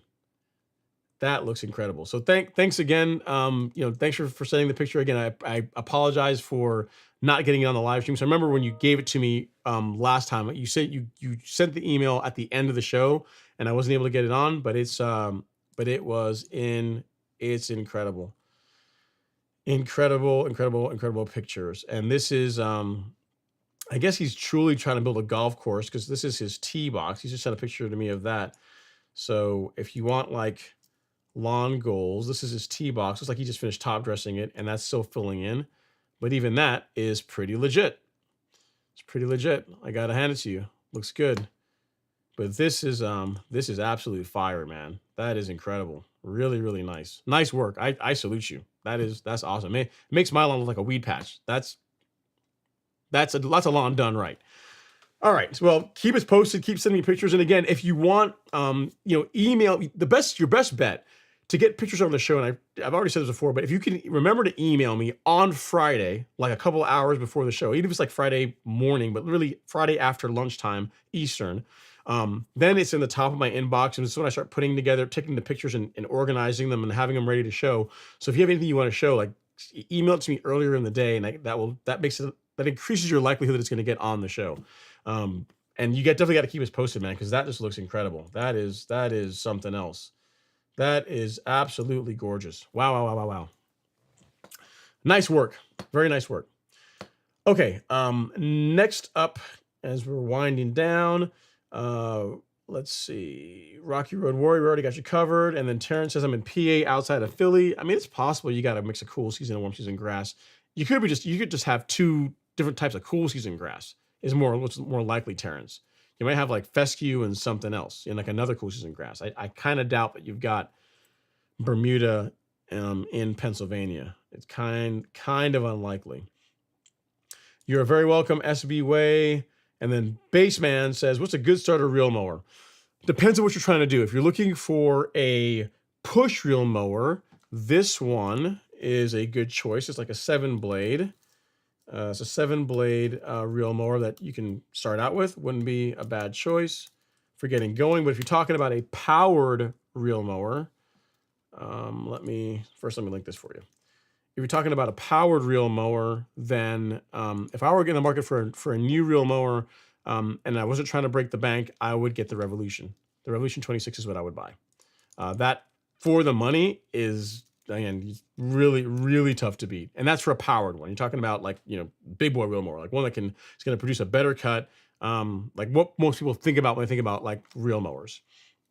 But this is a good starter. If you just want to see if reel mowing is for you, this 7-blade manual reel mower is a lot less expensive. And it's a way for you to see, is me getting out there a couple times per week something I really want to do? Because that's what it's going to take to get a good result using a reel mower. You know what I mean? Like you look at a lawn like this or like a green like this, he doesn't say how often. Like actually we do know, because he told me in the email, he just triple cut that. So it wasn't cut once. Like he cut that not once, not twice, but 3 times. So, the level of like fanaticism that it takes to get a lawn, a green that looks like that shows you like it's like a big commitment. But it looks incredible, right? So what I would say is start with a mower like what I just sent you there, Baseman. See if reel mowing is something that you want to really commit to doing. And if so, then you can move into a powered reel mower like the Revolution 26, and then the sky's the limit. Then you can be like some people that end up with, several different reel mowers for different tasks, different jobs, that kind of thing. So hope that helps. That's a good way to get into it. If you've got the time, man, it's the best way to get an amazing looking lawn. If you've got the kind of grass that thrives being cut short. All right. D. Randall says, hey, Ron, what can I use to fix dollar spot? Yeah. So you want to use a fungicide that's labeled for it. So like, by itself, you could use propiconazole. Will take care of it. So we have a couple of fungicides on the golf course launcher. I'll show you. The one that I would use if you have an active issue with dollar spot in your lawn would be Pillar SC. This is a liquid fungicide. It's going to work a bit faster than Headway, which is a granular.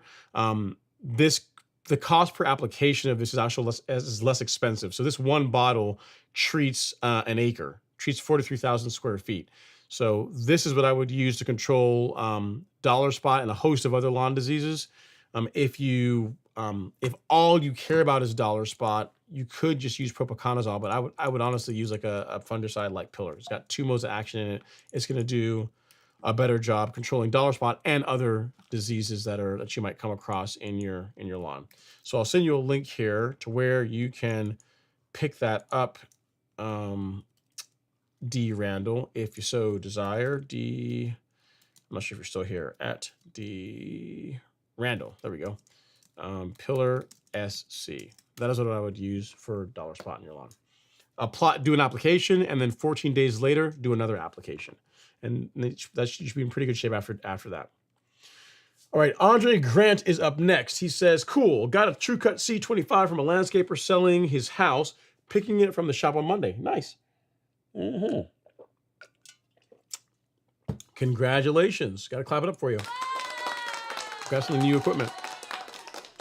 And then next up, we have Oliver Ridham. He says, how much nitrogen is too much? I've been hearing people dumping 2 pounds per week during the spring season to push growth and thickness, and they taper back once hot temperatures hit during the summer. I mean, so yeah, they can, I think any more than a pound of nitrogen per month, in my opinion, is too much. Can you do what they're talking about where you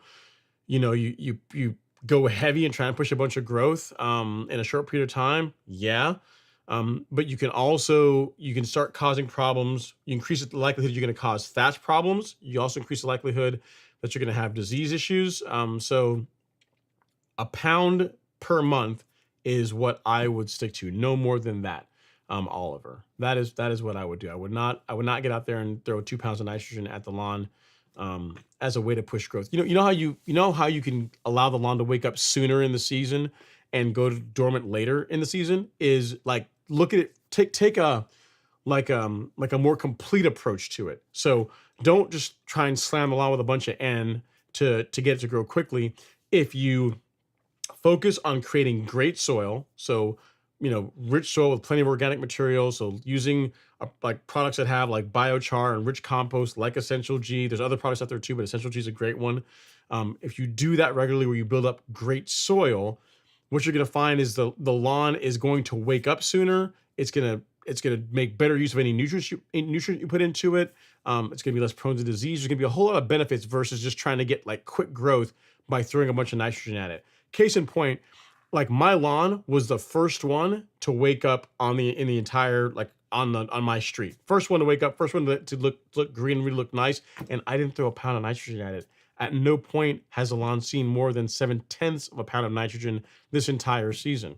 So what I'm trying to tell you is I wouldn't, in other words, just because the cool kids seem to be doing stuff and they're getting away with it, it can create more problems than it really solves. I would not take that approach, is what I'm trying to say. I would focus on creating healthy soil, feed the lawn an appropriate amount of N, and do that. Like, let it wake up when it's going to wake up, and you're gonna avoid disease problems, excessive thatch, big flushes of growth. You're just going to avoid a bunch of problems by doing that. So I would not do that. So long and short of it is no, I would not recommend it.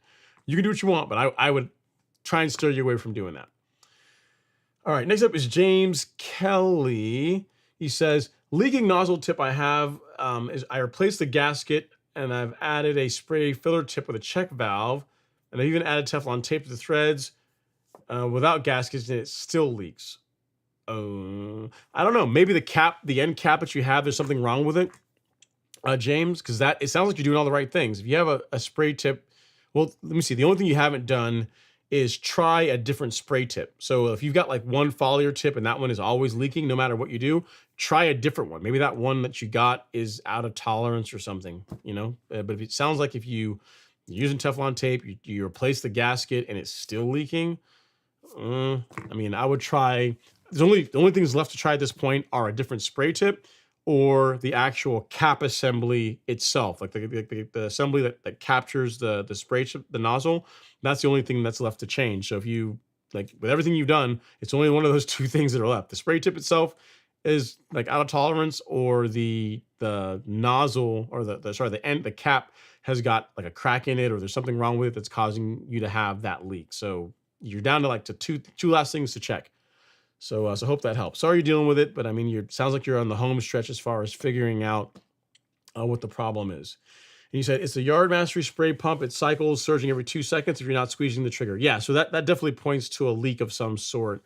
Again, I would check the end cap assembly and make sure, because there's also another thing too. So that end, like the 45-degree bend, like that piece of plastic that the spray tip goes into, that screws into the wand, like a stainless steel fitting like the quick release fitting. So you want to make sure that's in there and that's nice and tight.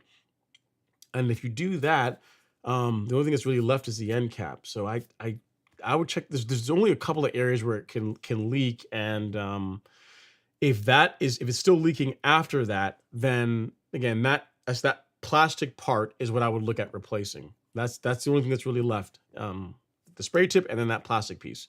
That's what's going to take to solve it. So hope that helps, James.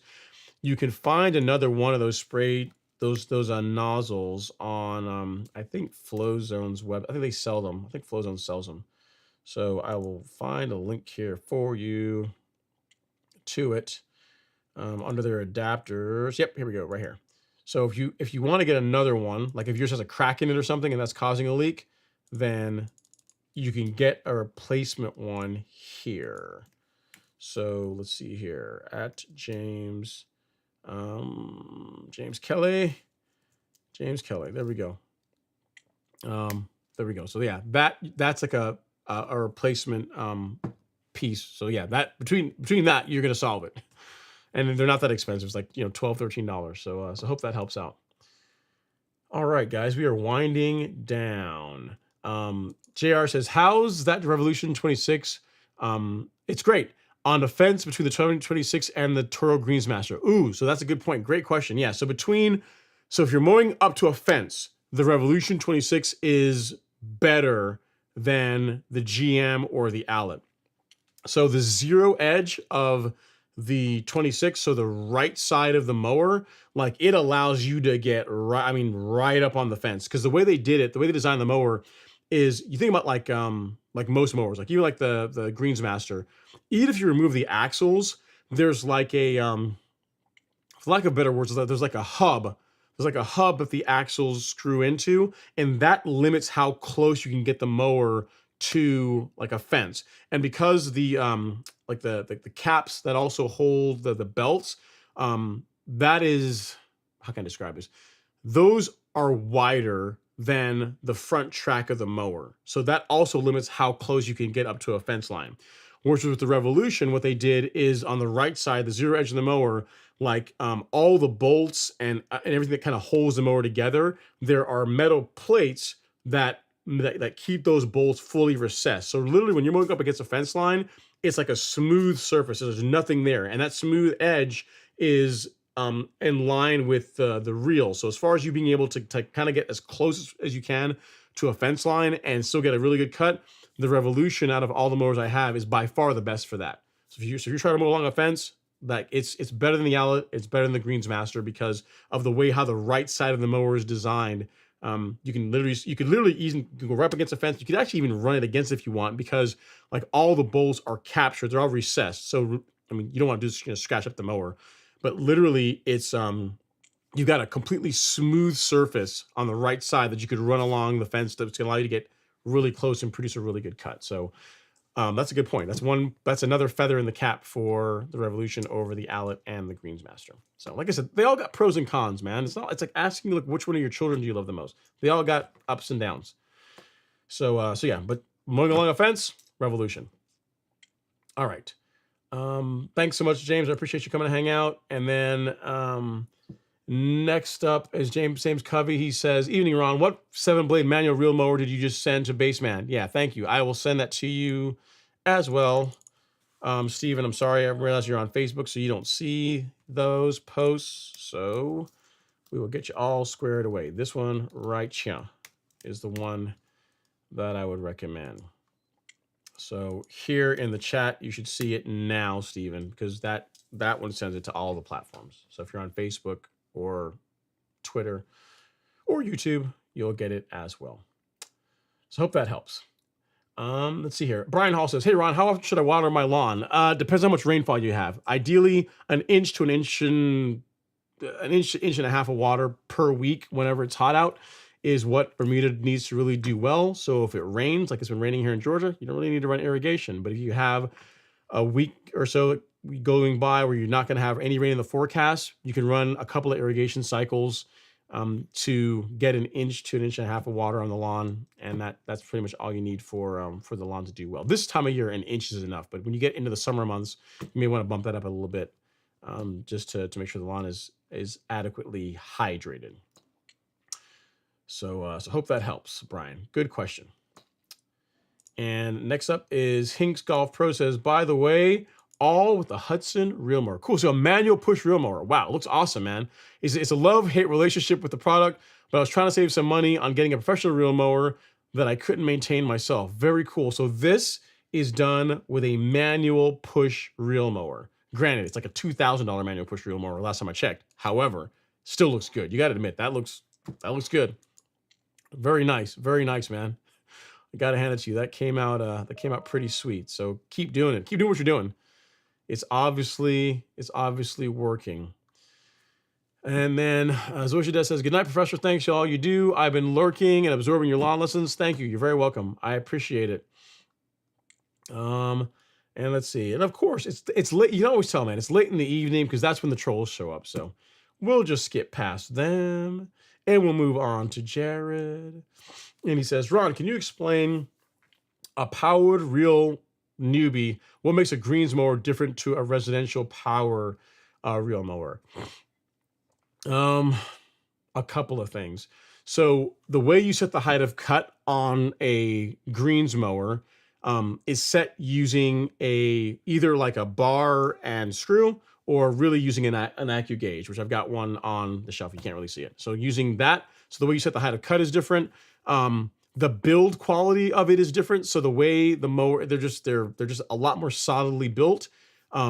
Greens mowers like the Toro have floating handlebars, and the best way to describe that is if you think about the way the handlebars on the Owlet are, or the handlebars on the Revolution, the handlebars are solidly mounted to the frame. So when you're mowing along, right? If you impart any kind of like downward pressure or upward pressure, if you input downward pressure, even a little bit, that will cause a slight increase in height of cut, or if you're pushing forward on it, that can cause a slight lower cut. So as far as just the cut being even, it's more challenging with a mower like an Owlet or a Revolution where the handlebars are hard mounted.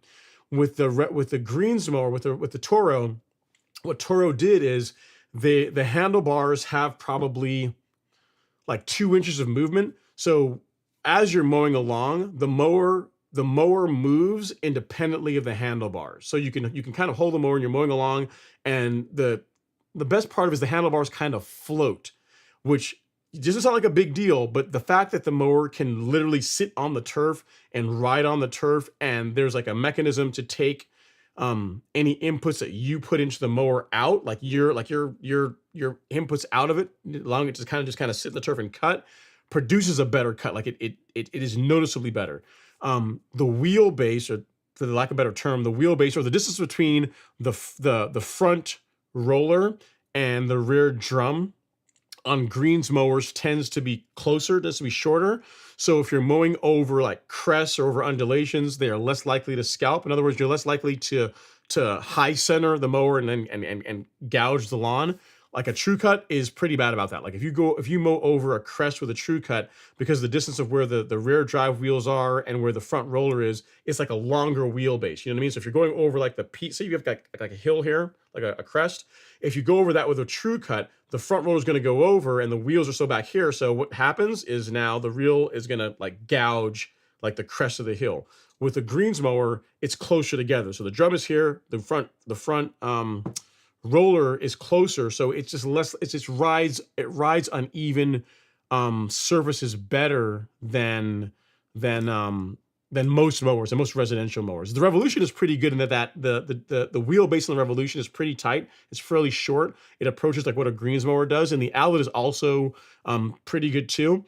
The big thing is that in addition to the way the height of cut is set, so it's locked in and it just does not move unless you move it, and the floating handlebars, like that, along with a bunch of other small things, add up to a mower that just cuts better.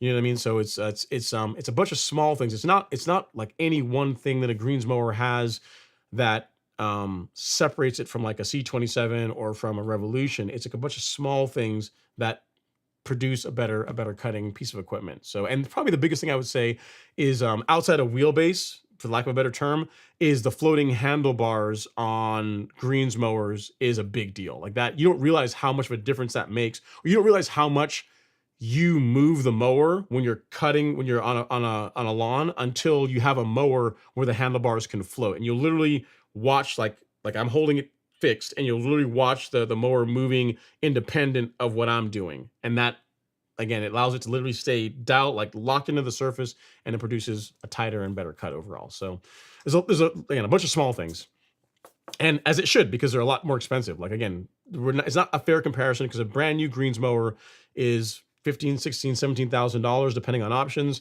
A brand new Revolution is like less than $3,000. So you're not really comparing things that are equal.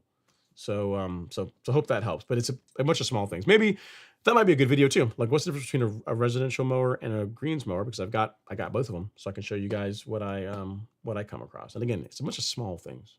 It's a bunch of small things. All right, Sydney Cole is up next. He says, if I'm going to sand level soon, should I wait to start using PGR until after it recovers from leveling? Yes. If you want the lawn to recover sooner, then yes, you should delay using growth regulator until after the leveling work. So if you want it to recover as quickly as possible, don't use growth regulator. Having said that, the last 3-4 years that my lawn's been, you see me doing any kind of leveling, my lawn has been under regulation with Primo. So it just depends on you. If you want it to grow through as quickly as possible, don't use growth regulator.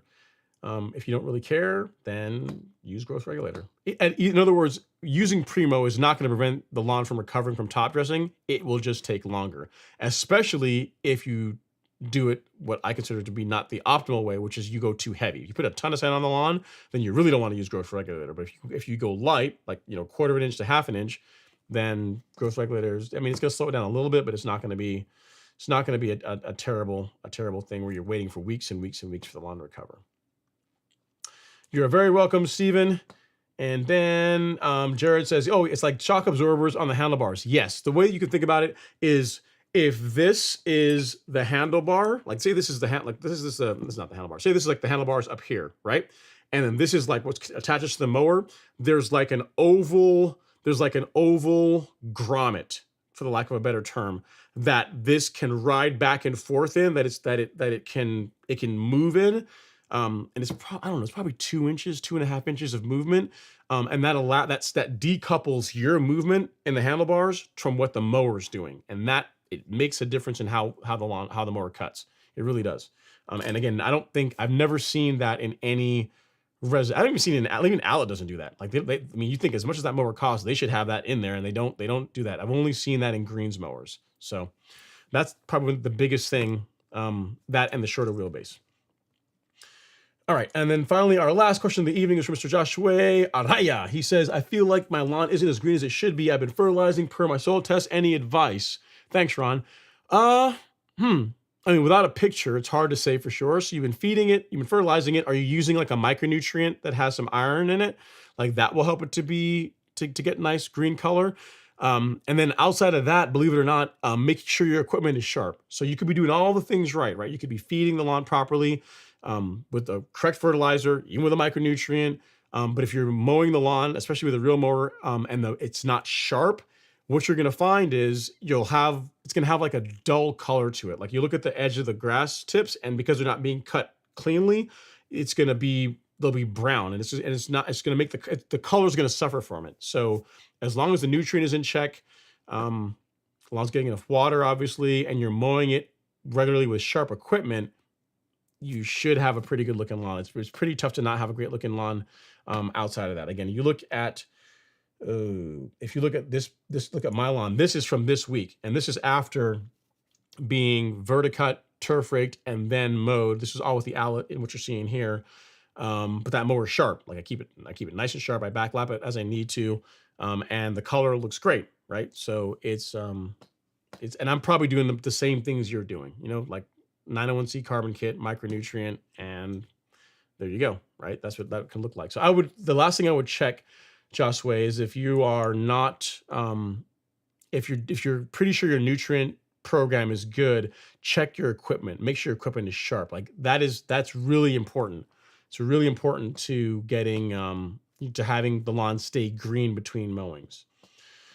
All right, next we have Joshua Breeman. He says, is there a time I shouldn't use PGR for cool season grass like overseeding? No, not really, because you gotta remember, like growth regulator, like Primo is not going to affect grass seed that you're putting down. Like it works. I think they actually say that on the label, because they've probably gotten that question a bunch of times. This works on existing grass, on existing plants, meaning it has to have leaf, like it has to have foliar for this to be taken up. It's not like Paclobutrazol. It's not like it's not the type of growth regulator that is soil based. This is a foliar based product. So literally, if you were going to go out and say overseed, say you're going to overseed tomorrow, right? You could go out and spray Primo on your lawn in the morning and then go overseed in the same day, and they would be just fine. And that's, the Primo is not going to negatively affect the germination that you get from your grass seed project. Because again, this is designed for, or not designed, it's going to work, has an effect on existing plants, on leaf. And grass seed doesn't have any leaf, so it's not going to be affected by Primo. And then our last comment is Joshua. He says, I dethatched Thursday and sprayed the carbon kit and Nutrizolve. I was not sure if I wasted it with the rain today. No, not really, because I mean, once you spray the carbon kit and Nutrizolve, if you have 4 hours of dry weather, you're good. 4 to 6 hours of dry weather, you're in good shape. So it sounds like it rained the following day, you're absolutely fine. No worries at all. And on that bombshell, guys and gals, I think that is it for this evening. Hopefully you guys enjoyed the show, got some value out of it. At a minimum, hopefully it was entertaining. Again, we have fertilizer, your fungicides, everything you need for an amazing lawn in stock at the Golf Course Lawn Store. Be sure to sign up for the new fertilizer and micronutrient that will be available for you guys to purchase here soon. And again, I really appreciate you guys taking the time to hang out with me on a Friday night and talk about lawn care. Have an amazing weekend. Get out there, do something fun in the lawn, and I will see you guys next week. Take care.